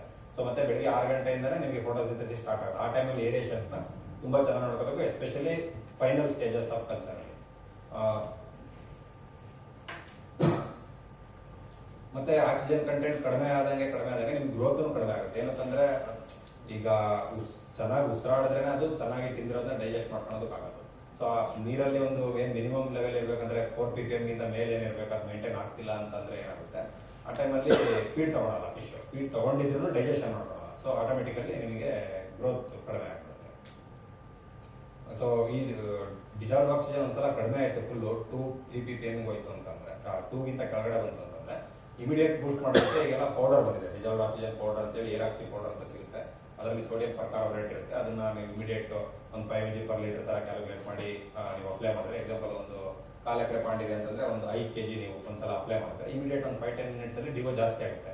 ಬಟ್ DO ಜಾಸ್ತಿ ಆದ್ರೂ ಸಮೇತ ಏನು ಆ ಟೈಮಲ್ಲಿ ಸ್ಟ್ರೆಸ್ಸಿಗೆ ಹೋಗಿರುತ್ತಲ್ಲ ಫಿಶ್, ಆ ಟೈಮಲ್ಲಿ ಅದು ರಿಕವರಿ ಆಗೋದಕ್ಕೆ ಟೈಮ್ ತಗೊಳುತ್ತೆ. ಈ ಪ್ರಾನ್ಸ್ ಅಲ್ಲೆಲ್ಲ ಆದ್ರೆ ನಿಮಗೆ 10-20% ಲಾಸ್ ಆಗ್ಬಿಡುತ್ತೆ ಆ ಟೈಮಲ್ಲಿ. ಸೊ ಆ ಕಂಡೀಷನ್ ಅಲ್ಲಿ ಅಂದ್ರೆ ವಾಟರ್ ಕ್ವಾಲಿಟಿ ಏನಾದ್ರು ಚೆನ್ನಾಗಿಲ್ಲ, ಬ್ಯಾಕ್ಟೀರಿಯಲ್ ಲೋಡ್ ಏನಾದ್ರು ಜಾಸ್ತಿ ಇದೆ ಅಂದ್ರೆ ತುಂಬಾ ಬೇಗ ಡಿಸೀಸ್ ಕ್ಯಾಪ್ಚರ್ ಆಗುವಂತ ಚಾನ್ಸಸ್ ಇರುತ್ತೆ. ಸೊ DO ಯಾವಾಗ್ಲೂ 4 and above ಇರೋ ಥರನೇ ಮೇಂಟೈನ್ ಮಾಡಬೇಕು. ಈಗ ಅದೇ ಹೇಳಿದ್ನಲ್ಲ, ಡಿಒ ಪೌಡರ್ನ ಇಟ್ಕೊಂಡಿದ್ರೆ ಒಳ್ಳೇದು. ಯಾವುದು ನಾವು ಪ್ರಾನ್ಸ್ ಏನಾದ್ರು ಕಲ್ಚರ್ ಮಾಡ್ತಾ ಇದೀವಿ, ಇಲ್ಲಾಂದ್ರೆ ಈಗ ಕ್ರಾಪ್ಸ್ ಏನಾದ್ರು ಕಲ್ಚರ್ ಮಾಡ್ತೀವಿ ಅಂದ್ರೆ ಡಿಒಗೆ ಜಾಸ್ತಿ ಸಸೆಪ್ಟಬಲ್ ಇರೋಂಥ ಸ್ಪೀಸೀಸ್ ಯಾವ್ದು ಕಲ್ಚರ್ ಮಾಡಿದ್ರು, ಅಂದ್ರೆ ಆಡಿ ಲೈನ್ ಅಲ್ಲ ಅನ್ನೋಂಥ ಸ್ಪೀಸೀಸ್ ಇದ್ರೆ ಯಾವಾಗಲೂ ಫಾರ್ಮಲ್ಲಿ 1 kg ಡಿಒ ಪೌಡರ್ ಇರೋದು ಒಳ್ಳೇದು. ಇದು ಡಿಫ್ರೆಂಟ್ ಟೆಂಪರೇಚರ್ ಅಲ್ಲಿ ಡಿಒ ಯಾವ ತರ ವೇರಿಯೇಷನ್ ಆಗುತ್ತೆ ಅನ್ನೋದಕ್ಕೆ ಈಗ ಒಂದು ಪಾಂಡ್ ಅಂತ ಬಂದ್ಮೇಲೆ ಒಂದು ಕನ್ಸಪ್ಷನ್ ಇರುತ್ತೆ, ಒಂದು ಪ್ರೊಡಕ್ಷನ್ ಇರುತ್ತೆ. ಅದನ್ನ ಹೇಳ್ದಂಗೆ ಪ್ರೊಡಕ್ಷನ್ ಅಂತ ಬಂದಾಗ ನಿಮಗೆ ಬೆಳಿಗ್ಗೆ ಟೈಮಲ್ಲಿ ಸಸ್ಯಗಳು ಮಾಡಬಹುದು, ಮತ್ತೆ ಏನು ಸೂಕ್ಷ್ಮ ಜೀವಿಗಳಂದ್ರೆ ಬ್ಯಾಕ್ಟೀರಿಯಲ್ ಇದ್ದ ಕೆಲವೊಂದು ನೈಟ್ರೋಜನ್ ಸೈಕಲ್ ನ ಬ್ರೇಕ್ ಮಾಡ್ಬೇಕಾದ್ರೆ ಕಾರ್ಬನ್ ಯೂಸ್ ಮಾಡ್ಕೊಂಡು ಆ ಟೈಮಲ್ಲಿ ಸ್ವಲ್ಪ ಸಾರ್ಟ್ ಆಫ್ 1 ppm ಅಷ್ಟು ಆಕ್ಸಿಜನ್ ಅದು ಪ್ರೊಡಕ್ಷನ್ ಮಾಡಬಹುದು. But major source of the oxygen ಬರೋದು ನಿಮಗೆ ದ್ಯುತಿಸಂಶ್ಲೇಷಣೆಯಿಂದ. ಬಟ್ ನಷ್ಟ ಅಂತ ಬಂದ್ರೆ ಈಗ ಮೀನು ಆಕ್ಸಿಜನ್ ಕನ್ಸಪ್ಷನ್ ಮಾಡುತ್ತೆ, ಮತ್ತೆ ನೈಟ್ ಟೈಮಲ್ಲಿ ಸೂಕ್ಷ್ಮ ಜೀವಿಗಳಂದ್ರೆ ಬ್ಯಾಕ್ಟೀರಿಯಲ್ ಕನ್ಸಪ್ಷನ್ ಜಾಸ್ತಿ ಇರುತ್ತೆ, ಅದಾದ್ಮೇಲಿಂದ ಫೈಟೋಪ್ಲಾಂಕ್ಟನ್ ಕನ್ಸಪ್ಷನ್ ಜಾಸ್ತಿ ಇರುತ್ತೆ, ಮತ್ತೆ ವಾತಾವರಣಕ್ಕೆ ವಾಪಸ್ ಹೋಗುವ ಚಾನ್ಸಸ್ ಇರಲ್ಲ, ತುಂಬಾ ಕಡಿಮೆ ಇದು. ವಾಟರ್ ಲೇಯರ್ ಬ್ರೇಕ್ ಆಗ್ತಾ ಇದ್ರೆ ನಿಮಗೆ ವಾಪಸ್ ಹೋಗುವಂತ ಚಾನ್ಸಸ್ ಇರಲ್ಲ. ಅಂದ್ರೆ ಏನಾದ್ರು ಗಾಳಿ ಬಂದು ಸ್ವಲ್ಪ ನಿಮ್ಗೆ ಮೇಲ್ಗಡೆ ಲೇಯರ್ ಡಿಸ್ಟರ್ಬ್ ಆಗ್ತಾ ಇದೆ ಅಂದ್ರೆ ಆಟೋಮೆಟಿಕಲಿ ಅಟ್ಮಾಸ್ಫಿಯರಿಕಲ್ ಇರೋದು ಡಿಸಾಲ್ವ್ ಆಗ್ತಾ ಇದೆ. ಅಂದ್ರೆ ಡಿಫ್ರೆಂಟ್ ಸ್ಪೀಸೀಸ್ಗೆ ಯಾವ್ದು ಕ್ರಿಟಿಕಲ್ ಲೆವೆಲ್ ಅಂತೇಳಿ, ಅಂದ್ರೆ ಇದಕ್ಕಿಂತ ಕೆಳಗಡೆ ಹೋದ್ರೆ ಸರ್ವೈವ್ ಆಗಲ್ಲ ಅಂತ. ಕಾಟ್ಲಾ ಬಂದ್ರೆ 0.7, ರೋವು ಕಾಟ್ಲಾ ಆಲ್ಮೋಸ್ಟ್ ಸೇಮು, ಯಾಕಂದ್ರೆ ಸರ್ಫೇಸ್ ವಾಟರ್ ಇರುವಂತ ಫಿಶಸ್. ಮೃಗಾಲು ಸ್ವಲ್ಪ ಡೌನ್ ಕೆಳಗಡೆ ಬಾಟಮ್ ಅಲ್ಲಿ ಇರುತ್ತೆ, ಅದಕ್ಕೆ 0.7. ಹುಲ್ಗೆಂಡೆ ಅಂತ ಬಂದ್ರೆ ನಿಮಗೆ ಗ್ರಾಸ್ ಕಾಪು, ಅದಕ್ಕೆ 2 to 0.6. ಹಂಗೆ ಕನ್ನಡಿ ಮೀನು ಅಂತ ಅಂದ್ರೆ ಗ್ಲಾಸ್ ಫಿಶ್ ಅಂತ ಹೇಳ್ತೀವಿ, ಕಾಮನ್ ಕಾರ್ಪ್ ಅಂತ, ಅದಕ್ಕೂ ಅಷ್ಟೇ 0.2 ಇಂದ 0.8. ಯೂಶಲಿ ಯಾವಾಗಲೂ ಒಂದ್ಗಿಂತ ಕೆಳಗೆ ಬರೋದು ಸೇಫ್ ಅಲ್ಲ, 1ಗಿಂತ ಕೆಳಗೆ ಬಂದ್ರೆ ಆಲ್ಮೋಸ್ಟ್ ನಿಮಗೆ ಪ್ರಾಬ್ಲಮ್ ಸ್ಟಾರ್ಟ್ ಆಯ್ತು. ಫ್ರಾನ್ಸ್ ಕಲ್ಚರ್ ಎಲ್ಲ ಆದ್ರೆ 2 ಗಿಂತ ಕೆಳಗೆ ಬರಲ್ಲ. ಇದು ಡಿಜಿಟಲ್ ಡಿವೋಮೀಟರ್ ಒಳ್ಳೆಯದು, ಈಗ ಇನ್ನೂ ಚೆನ್ನಾಗಿರೋದು ಬಂದಿದೆ. ಜಸ್ಟ್ ಒಂದು ಪ್ರೋಬ್ ಇನ್ಸರ್ಟ್ ಮಾಡಿದ್ರೆ ನಿಮಗೆ ಇಮಿಡಿಯೇಟ್ ಆಗಿ ಗೊತ್ತಾಗುತ್ತೆ ಎಷ್ಟು ಡಿವೋ ಇದೆ ಅಂತೇಳಿ. ಎವ್ರಿ ವೀಕ್ಲಿ ಕ್ಯಾಲಿಬ್ರೇಷನ್ ಮಾಡ್ಕೊಂಡು ನೀವು ಯೂಸ್ ಮಾಡ್ಬೋದು. ಇದು ಬಿಟ್ರೆ ಡಿವೋಮೀಟರ್ ಇಲ್ಲ ನಮ್ಮ ಹತ್ರ ಮ್ಯಾನ್ಯುವಲ್ ಆಗಿ ಮಾಡ್ತಿದ್ರೆ ವಿನ್ಕ್ಲಾಸ್ ಮೆಥಡ್ ಅಂತ ಇದೆ. ಒಂದು ಗ್ಲಾಸ್ ಬಾಟ್ಲಲ್ಲಿ ನೀರನ್ನ ತಗೊಂಡು ಅದಕ್ಕೆ ಸ್ವಲ್ಪ ರಿಯೇಜೆಂಟ್ಸ್ ಎಲ್ಲ ಹಾಕಿ ಫಿಕ್ಸ್ ಮಾಡಿ ಟೈಟ್ರೇಷನ್ ಮಾಡಿ ಅದು ಮಾಡೋದು ತುಂಬಾ ಟೈಮ್ ಕನ್ಸ್ಯೂಮಿಂಗ್ ಪ್ರೋಸೆಸ್. ಆ ಥರದ್ದು ಏನಾದ್ರು ಮಾಡೋದಿದ್ರೆ ಯಾವಾಗಲೂ ಆನ್ ಸೈಟ್ ಸೂಟಬಲ್. ಅಂದ್ರೆ ನೀವು ಇಲ್ಲಿ ವಾಟರ್ ತಗೊಂಡ್ಬಿಟ್ಟು ಇಲ್ಲಿಂದ ಒಂದು 10 ಕಿಲೋಮೀಟರ್ ದೂರದಲ್ಲಿ ತಗೊಂಡೋಗಿ ಟೆಸ್ಟ್ ಮಾಡಿಸ್ತೀನಿ ಅಂದ್ರೆ ನಿಮಗೆ ರಿಸಲ್ಟ್ ಅಷ್ಟೊಂದು ಅಕ್ಯುರೇಟ್ ಆಗಿಲ್ಲ. ಸೊ ಆನ್ ಸೈಟ್ ಯಾವಾಗಲೂ ಬೆಸ್ಟ್. ರಸಸಾರ ಅಂತ ಬಂದ್ರೆ ಈಗ ನಿಮಗೆ pH, ವಾಟರ್ pH ಬಂದು ಸೆಕೆಂಡ್ ಮೋಸ್ಟ್ ಇಂಪಾರ್ಟೆಂಟ್ ಪ್ಯಾರಾಮೀಟರ್ಸ್ ಆಗುತ್ತೆ fresh water aquaculture. Fresh water ಅಂತ ಬಂದ್ರೆ ನಿಮಗೆ ಸಲೈನಿಟಿ ಇಲ್ಲ, ನಮ್ದು 0 ಇದೆ ಇಲ್ಲ 1 ಇದೆ, ಅದರಲ್ಲೆಲ್ಲ ಬಂದ್ರೆ pH ಅಂದ್ರೆ ತುಂಬಾ ಕ್ರಿಟಿಕಲ್. ಇದು ಕ್ರಿಟಿಕಲ್ ಅನ್ನೋದಕ್ಕಿಂತ ತುಂಬಾ ಇಂಪಾರ್ಟೆಂಟ್ ಪ್ಯಾರಾಮೀಟರ್ ಇದೆ, ಇದನ್ನ ಮ್ಯಾನೇಜ್ ಮಾಡೋದು. ಈಗ pH ಅಂದ್ರೆ pH ಸ್ಕೇಲ್ ಅಲ್ಲಿ 0 ಇಂದ 14 ನಂಬರ್ಸ್ ಇರುತ್ತೆ. 7 ಇದ್ರೆ ನ್ಯೂಟ್ರಲ್ ಅಂತ ಹೇಳ್ತಾರೆ, 7 ಗಿಂತ ಕೆಳಗೆ ಬಂದ್ರೆ ಸ್ಲೈಟ್ಲಿ ಅಸಿಡಿಕ್, ಹಂಗೆ ಕಡಿಮೆ ಆಗ್ತಾ ಅಸಿಡಿಕ್ ವಾಟರ್ ಆಗುತ್ತೆ. 7 ಗಿಂತ ಮೇಲೆ ಹೋಗ್ತಾ ಬಂದ್ರೆ ಸ್ಲೈಟ್ಲಿ ಆಲ್ಕಲೈನು, ಮೇಲೆ ಹೋಗ್ತಾ ಫುಲ್ ಆಲ್ಕಲೈನ್ ವಾಟರ್ ಅಥವಾ ಹಾರ್ಡ್ ವಾಟರ್ ಅಂತ ಹೇಳ್ತೀವಿ. ಇದು ಮೇನ್ ಆಗಿ pH ಫ್ಲಕ್ಚುಯೇಷನ್ ಆಗೋದು ಬಿಸಿಲಿಂದನೂ ಆಗುತ್ತೆ, ಮತ್ತೆ ವಾಟರ್ ಅಲ್ಲಿ ಏನು ಕೆಮಿಕಲ್ಸ್ ಡಿಸಾಲ್ವ್ ಆಗುತ್ತೆ ಅದರಿಂದನೂ ಆಗುತ್ತೆ, ಮತ್ತೆ ವಾಟರ್ ಅಲ್ಲಿ ಆಲ್ರೆಡಿ ಏನ್ ಕಂಟೆಂಟ್ಸ್ ಇರುತ್ತೆ ಅದರಿಂದನೂ ಆಗುತ್ತೆ.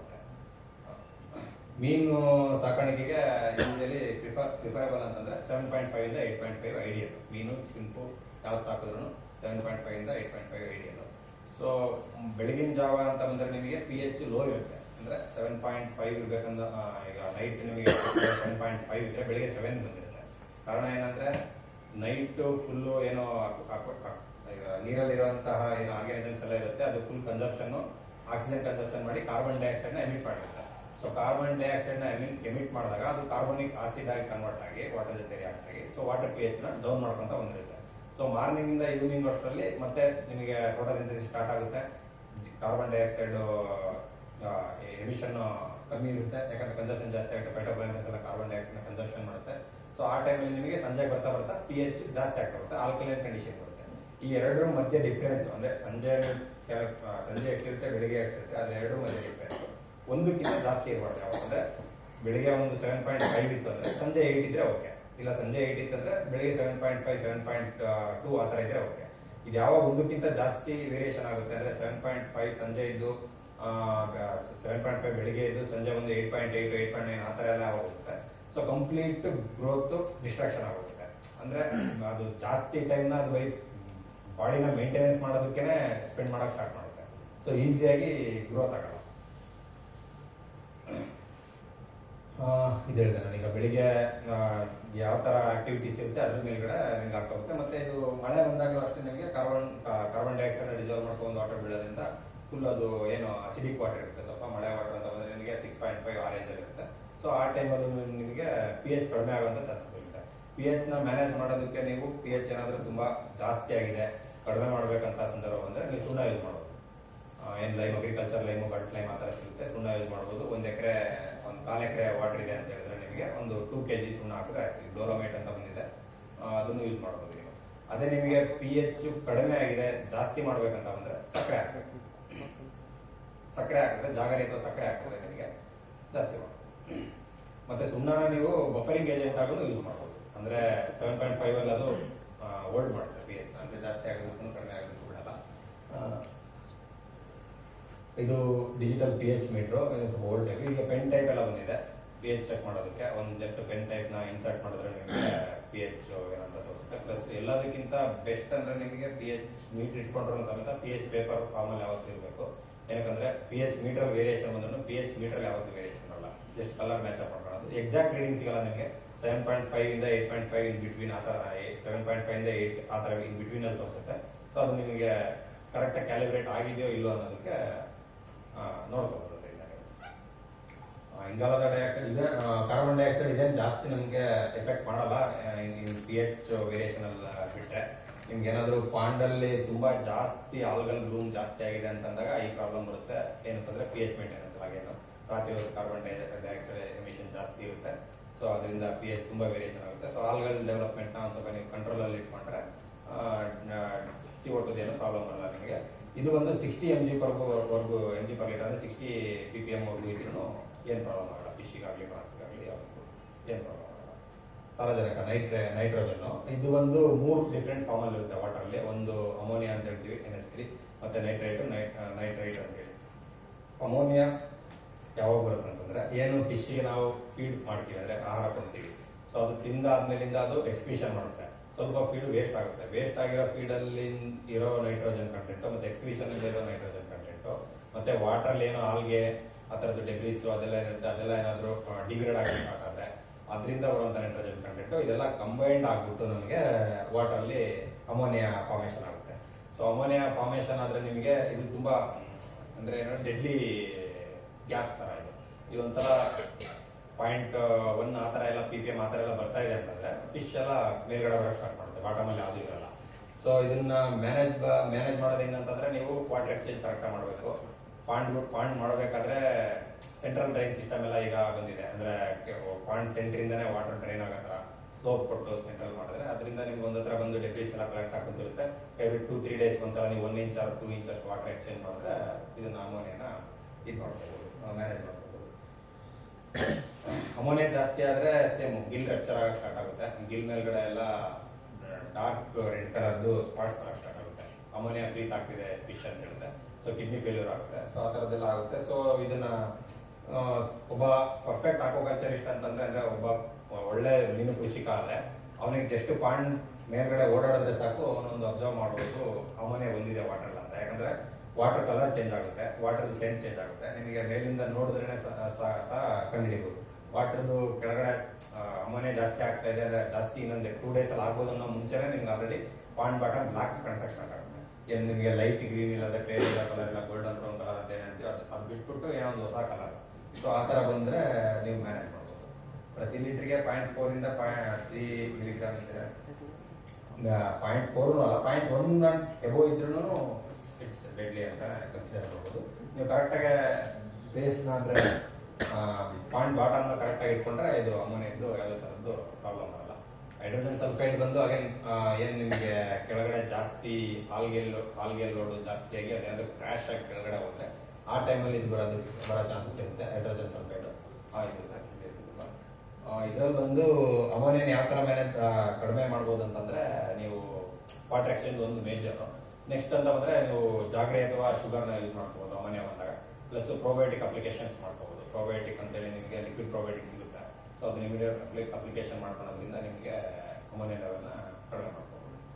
ಹೈಡ್ರೋಜನ್ ಸಲ್ಫೈಡ್ ಇದನ್ನ ಜಾಸ್ತಿ ಯಾರು ಪ್ರಾಮುಖ್ಯತೆ ಕೊಡಲ್ಲ. ಯಾಕಂದ್ರೆ ಸೇಮ್ ಅಮೋನಿಯಾ ಯಾವ ತರ ಬರುತ್ತೋ ಇದು ಅದೇ ತರ, ಜಸ್ಟ್ ಇದು ಗ್ಯಾಸ್ ತುಂಬಾ ರೇರ್ ಇದರಿಂದ ಪ್ರಾಬ್ಲಮ್ ಕ್ರಿಯೇಟ್ ಆಗೋದು. ಇದನ್ನ ಸೇಮ್ ಪ್ರೋಬಯೋಟಿಕ್ ಕೊಡೋದ್ರಿಂದನೂ ನಾವು ಕಡಿಮೆ ಮಾಡ್ಕೋಬಹುದು, ಇಲ್ಲಾಂದ್ರೆ ಸುಣ್ಣ ಹಾಕು ಕಡಿಮೆ ಮಾಡ್ಕೋಬಹುದು. ಕ್ಷಾರಾಂಶ ಗಳಿಸ್ತಾನೆ ಅಂದ್ರೆ ಆಲ್ಕಲಿನಿಟಿ ಮತ್ತೆ ಹಾರ್ಡ್ನೆಸ್ ಅಂತ ಇದೆ. ವಾಟರ್ ಹಾರ್ಡ್ನೆಸ್ ಅಗೇನ್ pH ಗೆ ಕೋರಿಲೇಟ್ ಮಾಡ್ಕೋಬಹುದು. ಹಾರ್ಡ್ ವಾಟರ್ ಅಂದ್ರೆ ನಿಮಗೆ ಹೈ pH ಇರುತ್ತೆ, ಇದರಲ್ಲಿ ಫೋಟೋಸಿಂಥಸಿಸ್ ತುಂಬಾ ಕಡಿಮೆ ಇರುತ್ತೆ. ಅಲ್ಕಲೈನ್ ವಾಟರ್ ಅಂದ್ರೆ ನಿಮಗೆ ಆಲ್ಕಲಿನಿಟಿ ಬಂದು ಬೈಕಾರ್ಬೋನೇಟ್ಸ್ ಇಂದ ಬರೋಂಥದ್ದು. ಇದು ಜಾಸ್ತಿ ಇದ್ರೆ ಏನಾಗುತ್ತೆ ಅಂತಂದ್ರೆ ಫೋಟೋಸಿಂಥಸಿಸ್ ಆಗೋದಕ್ಕೆ ಹೆಲ್ಪ್ ಮಾಡಲ್ಲ. ಅಂದ್ರೆ ಆಲ್ಕಲಿನಿಟಿ ಜಾಸ್ತಿ ಇದೆ ಅಂತಂದ್ರೆ ಎಲ್ಲ ಸರ್ಫೇಸ್ ಅಲ್ಲೇ ಇರುತ್ತೆ ನಿಮಗೆ. ಏನು ಫೈಟೋಪ್ಲಾಂಕ್ಟನ್ಸ್ ಆಲ್ಗೆ ಗಿಲ್ಗೆ ಏನಿದೆ ಫೋಟೋಸಿಂಥಸಿಸ್ ಮಾಡುವಂಥದ್ದು ಆರ್ಗ್ಯಾನಿಮ್ಸ್ ಎಲ್ಲ ಮೇಲ್ಗಡೆ ಇರುತ್ತೆ. ಸೊ ಇದು ಕಂಪ್ಲೀಟ್ ಆಗಿ ಸನ್ಲೈಟ್ ನ ಬ್ಲಾಕ್ ಮಾಡುತ್ತೆ, ಕೆಳಗಡೆ ಹೋಗೋದಕ್ಕೆ ಸನ್ಲೈಟ್ ನ ಬಿಡಲ್ಲ. ಹಾಗೆ ನಿಮಗೆ ಟೆಂಪರೇಚರ್ ಪ್ರಾಬ್ಲಮ್ ಬರೋ ಚಾನ್ಸಸ್ ಇರುತ್ತೆ. ಪ್ಲಸ್ ಅದಾದ್ಮೇಲಿಂದ ಫೋಟೋಸಿಂಥಸಿಸ್ ಆಗಲ್ಲ ಅಂದ್ರೆ ಜೀವ ಪ್ರಾಬ್ಲಮ್ ಬರೋ ಚಾನ್ಸಸ್ ಇರುತ್ತೆ. ಸೊ ಫಿಶ್ ನೀರಲ್ಲಿರುವಂತ ಮೀನು ನಾವು ಕೊಡೋ ಆಹಾರದ ಜೊತೆಗೆ ನೀರಲ್ಲಿ ಸಿಗುವಂತ ಪ್ಲಾಂಕ್ಟನ್ಸ್ ಕನ್ಸಂಪ್ಷನ್ ಮಾಡಿ ಬೆಳೆಯುತ್ತೆ. ಸೊ ಇದೇನಾದ್ರೂ ಹೆಚ್ಚು ಕಮ್ಮಿ ಆದ್ರೆ ಏನಾಗುತ್ತೆ, ಮೇಲ್ಗಡೆ ಇರೋ ಲೇಯರ್ ಅಂದ್ರೆ ಈಗ ಎಕ್ಸಾಂಪಲ್ ಕಾಟ್ಲರ್ ಹೋಗು ಮೃಗಾಲ್ ಅಂತ 3 ಬಿಟ್ಟಿರ್ತೀವಿ ಅಂದ್ರೆ ಮೇಲ್ಗಡೆ ಇರೋದು ಮಾತ್ರ ಬೆಳೀತಾ ಇರುತ್ತೆ, ಮೇಲ್ಗಡೆ ಮಾತ್ರ ಅದಕ್ಕೆ ಫೀಡ್ ಸಿಗ್ತಾ ಇರುತ್ತೆ, ಕೆಳಗಡೆ ಇರೋದಕ್ಕೆ ಎಕ್ಸ್ಟ್ರಾ ಫೀಡ್ ಸಿಗ್ತಾ ಇರಲ್ಲ. ಸೊ ಇದು ಒಂದು ಹಾರ್ಡ್ನೆಸ್ ಬಂದು ನಮಗೆ 120 ವರ್ಗು ಅಕ್ಸೆಪ್ಟಬಲ್, ಆಲ್ಕಲಿನಿಟಿ ಬಂದು 80 to 120 mg ವರ್ಗು ಅಕ್ಸೆಪ್ಟಬಲ್ ವಾಟರ್. ಇದಕ್ಕಿಂತ ಜಾಸ್ತಿ ಆಯ್ತು ಅಂದ್ರೆ ನೀವು ಆಲಮ್ ಯೂಸ್ ಮಾಡ್ಬೋದು, ಪೊಟ್ಯಾಶ್ ಆಲಮ್ ಬರುತ್ತೆ ಯೂಸ್ ಮಾಡ್ಬೋದು, ಇಲ್ಲಾಂದ್ರೆ ಜಿಪ್ಸಮ್ ಯೂಸ್ ಮಾಡ್ಬೋದು. ಇದನ್ನ ಮಾಡೋದ್ರಿಂದ ಕಡಿಮೆ ಮತ್ತೆ ಜಾಸ್ತಿ ಮಾಡ್ಕೋಬಹುದು. ಮತ್ತೆ ನೀವು ಪ್ರಾನ್ಸ್ ಕಲ್ಚರ್ಗೆ ಅಂತ ಬರ್ತೀರಾ ಅಂತ ನೋಡೋದಾದ್ರೆ ಈ ಹಾರ್ಡ್ನೆಸ್ ಜಾಸ್ತಿ ಆದಷ್ಟು ನಮ್ಗೆ ಏನಾಗುತ್ತೆ, ಶೆಲ್ ಏನ್ ಮೇಲ್ಗಡೆ ಇರುತ್ತೆ, ಪ್ರಾನ್ಸ್ ಮೇಲ್ಗಡೆ ಬಾಡಿ ಮೇಲ್ಗಡೆ ಇರೋ ಶೆಲ್ ಅದು ಹಾರ್ಡ್ ಆಗ್ತಾ ಹೋಗುತ್ತೆ. ಸೊ ಅದು ಹಾರ್ಡ್ ಆದ್ರೆ ನಿಮಗೆ ಮೋಲ್ಟ್ ಆಗಲ್ಲ, ಮೋಲ್ಟ್ ಆದ್ರೆ ಅಷ್ಟೇ ಅದು ನೆಕ್ಸ್ಟ್ ಬೆಳೆಯೋದಕ್ಕೆ ಸಾಧ್ಯ.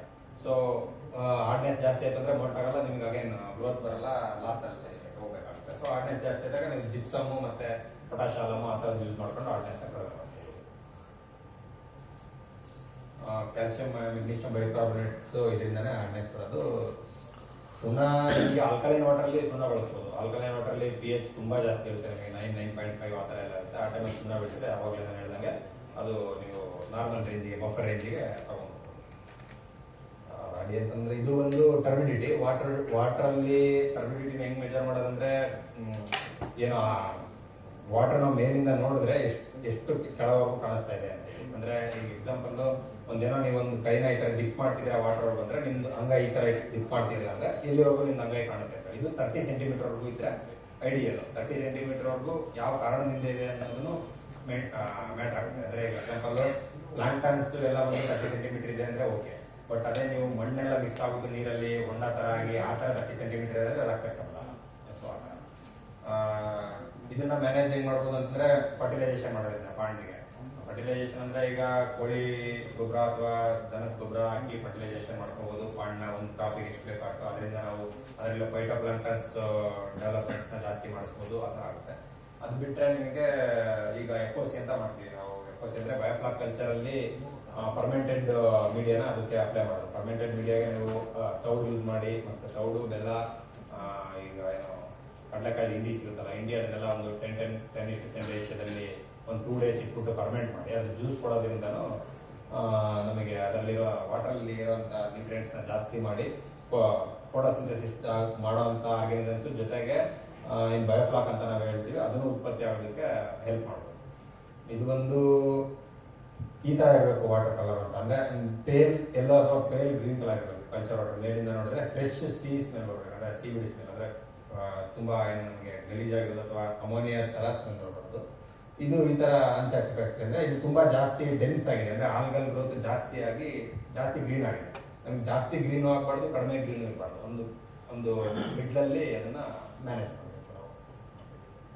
ಇದು ಒಂದು ಕಡಿಮೆ ಡೆಪ್ತ್ ಇರೋ ಪಾಂಡಲ್ಲಿ ಯಾವ ತರ ಡಿಸಾಲ್ವ್ಡ್ ಆಕ್ಸಿಜನ್ ಮತ್ತೆ ವಾಟರ್ ಯಾವ ತರ ಇರುತ್ತೆ ಅದಕ್ಕೆ ಒಂದು ಎಕ್ಸಾಂಪಲ್. ಯಾವಾಗಲೂ ಐಡಿಯಲ್ ಫಿಶ್ ಕಲ್ಚರ್ಗೆ ಅಂತ ಬಂದ್ರೆ ನೀವು 1.5 ಮೀಟರ್ ವಾಟರ್ ಡೆಪ್ತ್ ಇರಬೇಕು, ಒಂದಂದ್ರೆ 1.5 ಮೀಟರ್ ಅಂದ್ರೆ ಒಂದು 5 ಅಡಿ ಅಷ್ಟು ಮ್ಯಾಕ್ಸಿಮಮ್ ನೀರು ಇರಬೇಕು. ಸೊ ಆ ತರದ ಪಾಂಡಲ್ಲಿ ನಿಮಗೆ ಟೆಂಪರೇಚರ್ ವೇರಿಯೇಷನ್ ಜಾಸ್ತಿ ಇರಲ್ಲ, ಏರಿಯೇಷನ್ ಯೂಸ್ ಮಾಡ್ಕೊಂಡ್ರೆ ಮಿಕ್ಸ್ ಅಪ್ ಚೆನ್ನಾಗಿ ಆಗ್ತಾ ಇರುತ್ತೆ. ವಾಟರ್ದು ಮತ್ತೆ DO ಪ್ರಾಬ್ಲಮ್ ಆ ಥರದ್ದೆಲ್ಲ ಅನ್ನೋಲ್ಲ. ನಿಮ್ಗೆ ಹಂಗೆ ಈಗ ಬಾವಿಲಿ ತಗೊಂಡೋಗಿ ಮೀನು ಬಿಟ್ರೆ ಏನಾಗುತ್ತೆ, ಕೆಳಗಡೆ ಇರೋದಕ್ಕೆ ಏನಾಗುತ್ತೆ ಫುಡ್ಡೇ ಸಿಗ್ತಾ ಇರಲ್ಲ, ಅಲ್ಲಿವರೆಗೂ ಲೈಟ್ ಟ್ರಾನ್ಸ್ಮಿಟ್ ಆಗ್ತಾ ಇರಲ್ಲ. ಅಂದ್ರೆ ಇದು 3 ಮೀಟರ್ಗಿಂತ ಕಡಿಮೆ ಇರೋ ಪಾಂಡ. ಅಂದ್ರೆ ಕೆಳಗಡೆ ನಿಮಗೆ ಕೆಳಗಡೆ ಹೋಗ್ತಾ ಹೋಗ್ತಾ ಟೆಂಪರೇಚರ್ನು ತುಂಬಾ ಕಡಿಮೆ ಇರುತ್ತೆ. ಅಲ್ಲಿರುವಂತ ಏನು ಆರ್ಗಾನಿಸಮ್ಸ್ ಬಾಟಮ್ ಬಿಲ್ಡಿಂಗ್ ಆರ್ಗಾನಿಸಮ್ಸ್ ಅಂದ್ರೆ ತಳದಲ್ಲಿ ಸಿಗುವಂತ ಆಹಾರ ತಿಂದು ಬೆಳೆಯುವಂತ ಮೀನುಗಳೇನಿರುತ್ತೆ ಅದನ್ನೆಲ್ಲ ಗ್ರೋತ್ ಬರಲ್ಲ. ಮತ್ತೆ ಜಲಕಳೆಗಳು ಅಂತ ಬಂದ್ರೆ ನಿಮಗೆ weeds, aquatic weeds, aquatic weeds ಅಲ್ಲಿ 3 ಡಿಫ್ರೆಂಟ್ ಟೈಪ್ಸ್ ಬರುತ್ತೆ. ಫಸ್ಟ್ ಒಂದು ಬಂದು ಮಾರ್ಜಿನಲ್ ವೀಡ್ಸ್, ಸಬ್ಮರ್ಸಿಬಲ್ ಮತ್ತೆ ಫ್ಲೋಟಿಂಗ್ ಅಂತ ಹೇಳಿ. ಮಾರ್ಜಿನಲ್ ವೀಡ್ಸ್ ಅಂದ್ರೆ ದಡದಲ್ಲಿ ಬೆಳೆಯುವಂಥವು.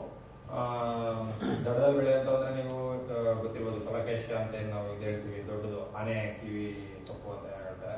ಸೊ ಅದು ದಡದಲ್ಲಿ ಬೆಳೆಯುತ್ತೆ. ಮತ್ತೆ ಅದಾದ್ಮೇಲೆ ಟೈಫಾ ಅಂತ ಬರುತ್ತೆ, ಒಂದು ನಮ್ಮ ಸೈಡ್ ಎಲ್ಲ ಆಪು ಅಂತ ಹೇಳ್ತಾರೆ, ಅದನ್ನ ಉದ್ದಕ್ಕೆ ಎಲಿಫೆಂಟ್ ಗ್ರಾಸ್ ಅಂತ ಹೇಳ್ತಾರೆ ಅದನ್ನ ಕಾಮನ್ ಆಗಿ. ಇವು ದಡದಲ್ಲಿ ಬೆಳೆಯೋದು. ಈಗ ಇದನ್ನೆಲ್ಲ ಏನಂದ್ರೆ ನೀವು ಹುಲ್ಲು ಗೆಂಡೆ ಅಂತ ನಾನು ಹೇಳಿದೆ, ಆ ತರದ ಮೀನು ಸಾಕೋದ್ರಿಂದ ಆ ತರದ್ದು, ಈಗ ಒಂದು ಎಕ್ಸಾಂಪಲ್ ಒಂದು ಕೆರೆಯಲ್ಲಿ ಆ ತರದ್ದು ಜಾಸ್ತಿ ನಮಗೆ ಸಿಗ್ತಾ ಇದೆ ಅಂದ್ರೆ ಆ ಮೀನು ಬಿಡೋದ್ರಿಂದ ಅದನ್ನು ತಿಂದು ಅದು ಬೆಳ್ಕೊಳ್ಳೋಂಥ ಚಾನ್ಸಸ್ ಇರುತ್ತೆ.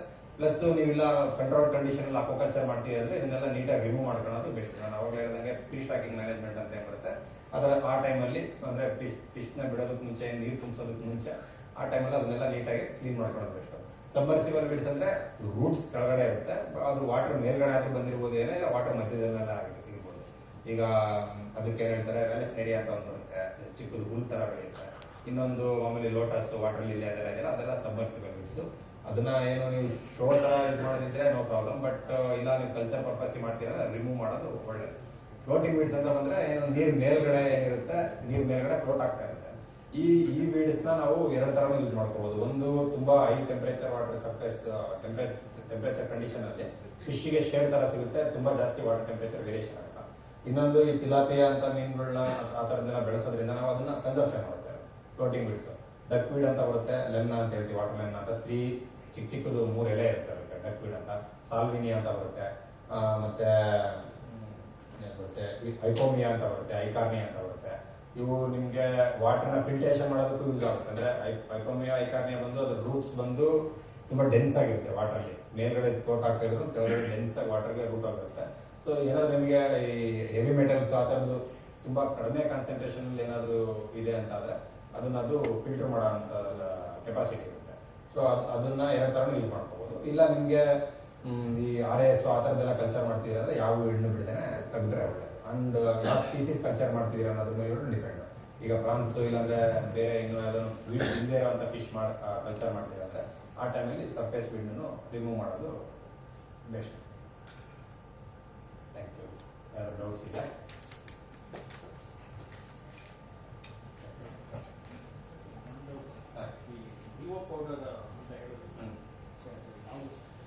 ಅದು ಸೋಡಿಯಂ ಪರ್ಕಾರ್ಬನೇಟ್ ಅಂತ ಹೇಳಿ, ಅದು ಡಿಫ್ರೆಂಟ್ ಕಂಪ್ನಿಯವರು ಡಿಫ್ರೆಂಟ್ ನೇಮಲ್ಲಿ ಸೇಲ್ ಮಾಡ್ತಾರೆ, ಬಟ್ ಅದ್ರ ಕೆಮಿಕಲ್ ಕಂಟೆಂಟ್ ಬಂದು ಸೋಡಿಯಂ ಪರ್ಕಾರ್ಬನೇಟ್.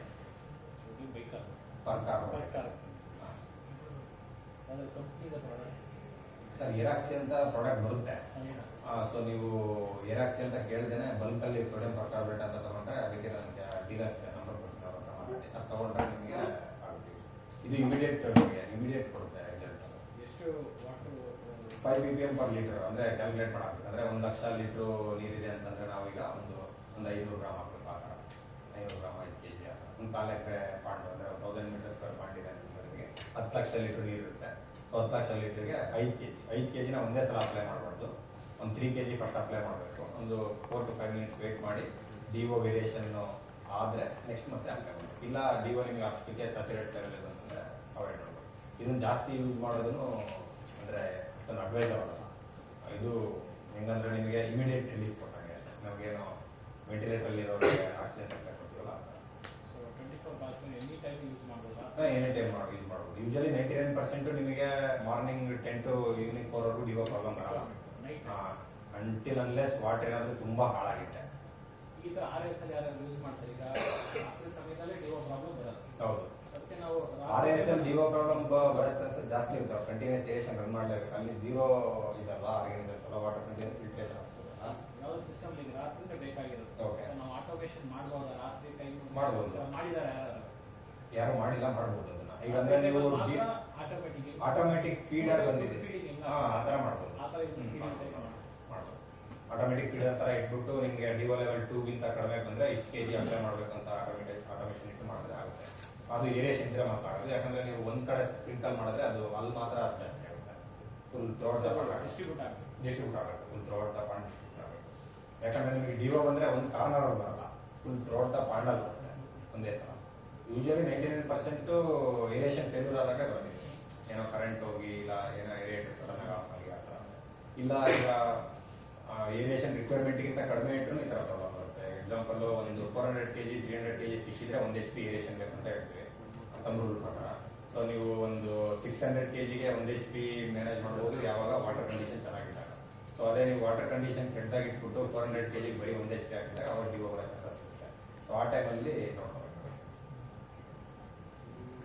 ಸರ್ ಇದು ಈ ಸಿಸ್ಟಮ್ ಎಲ್ಲ ನೀವು ಆಟೋಮೇಟೆಡ್ ಮಾಡಿರಾ?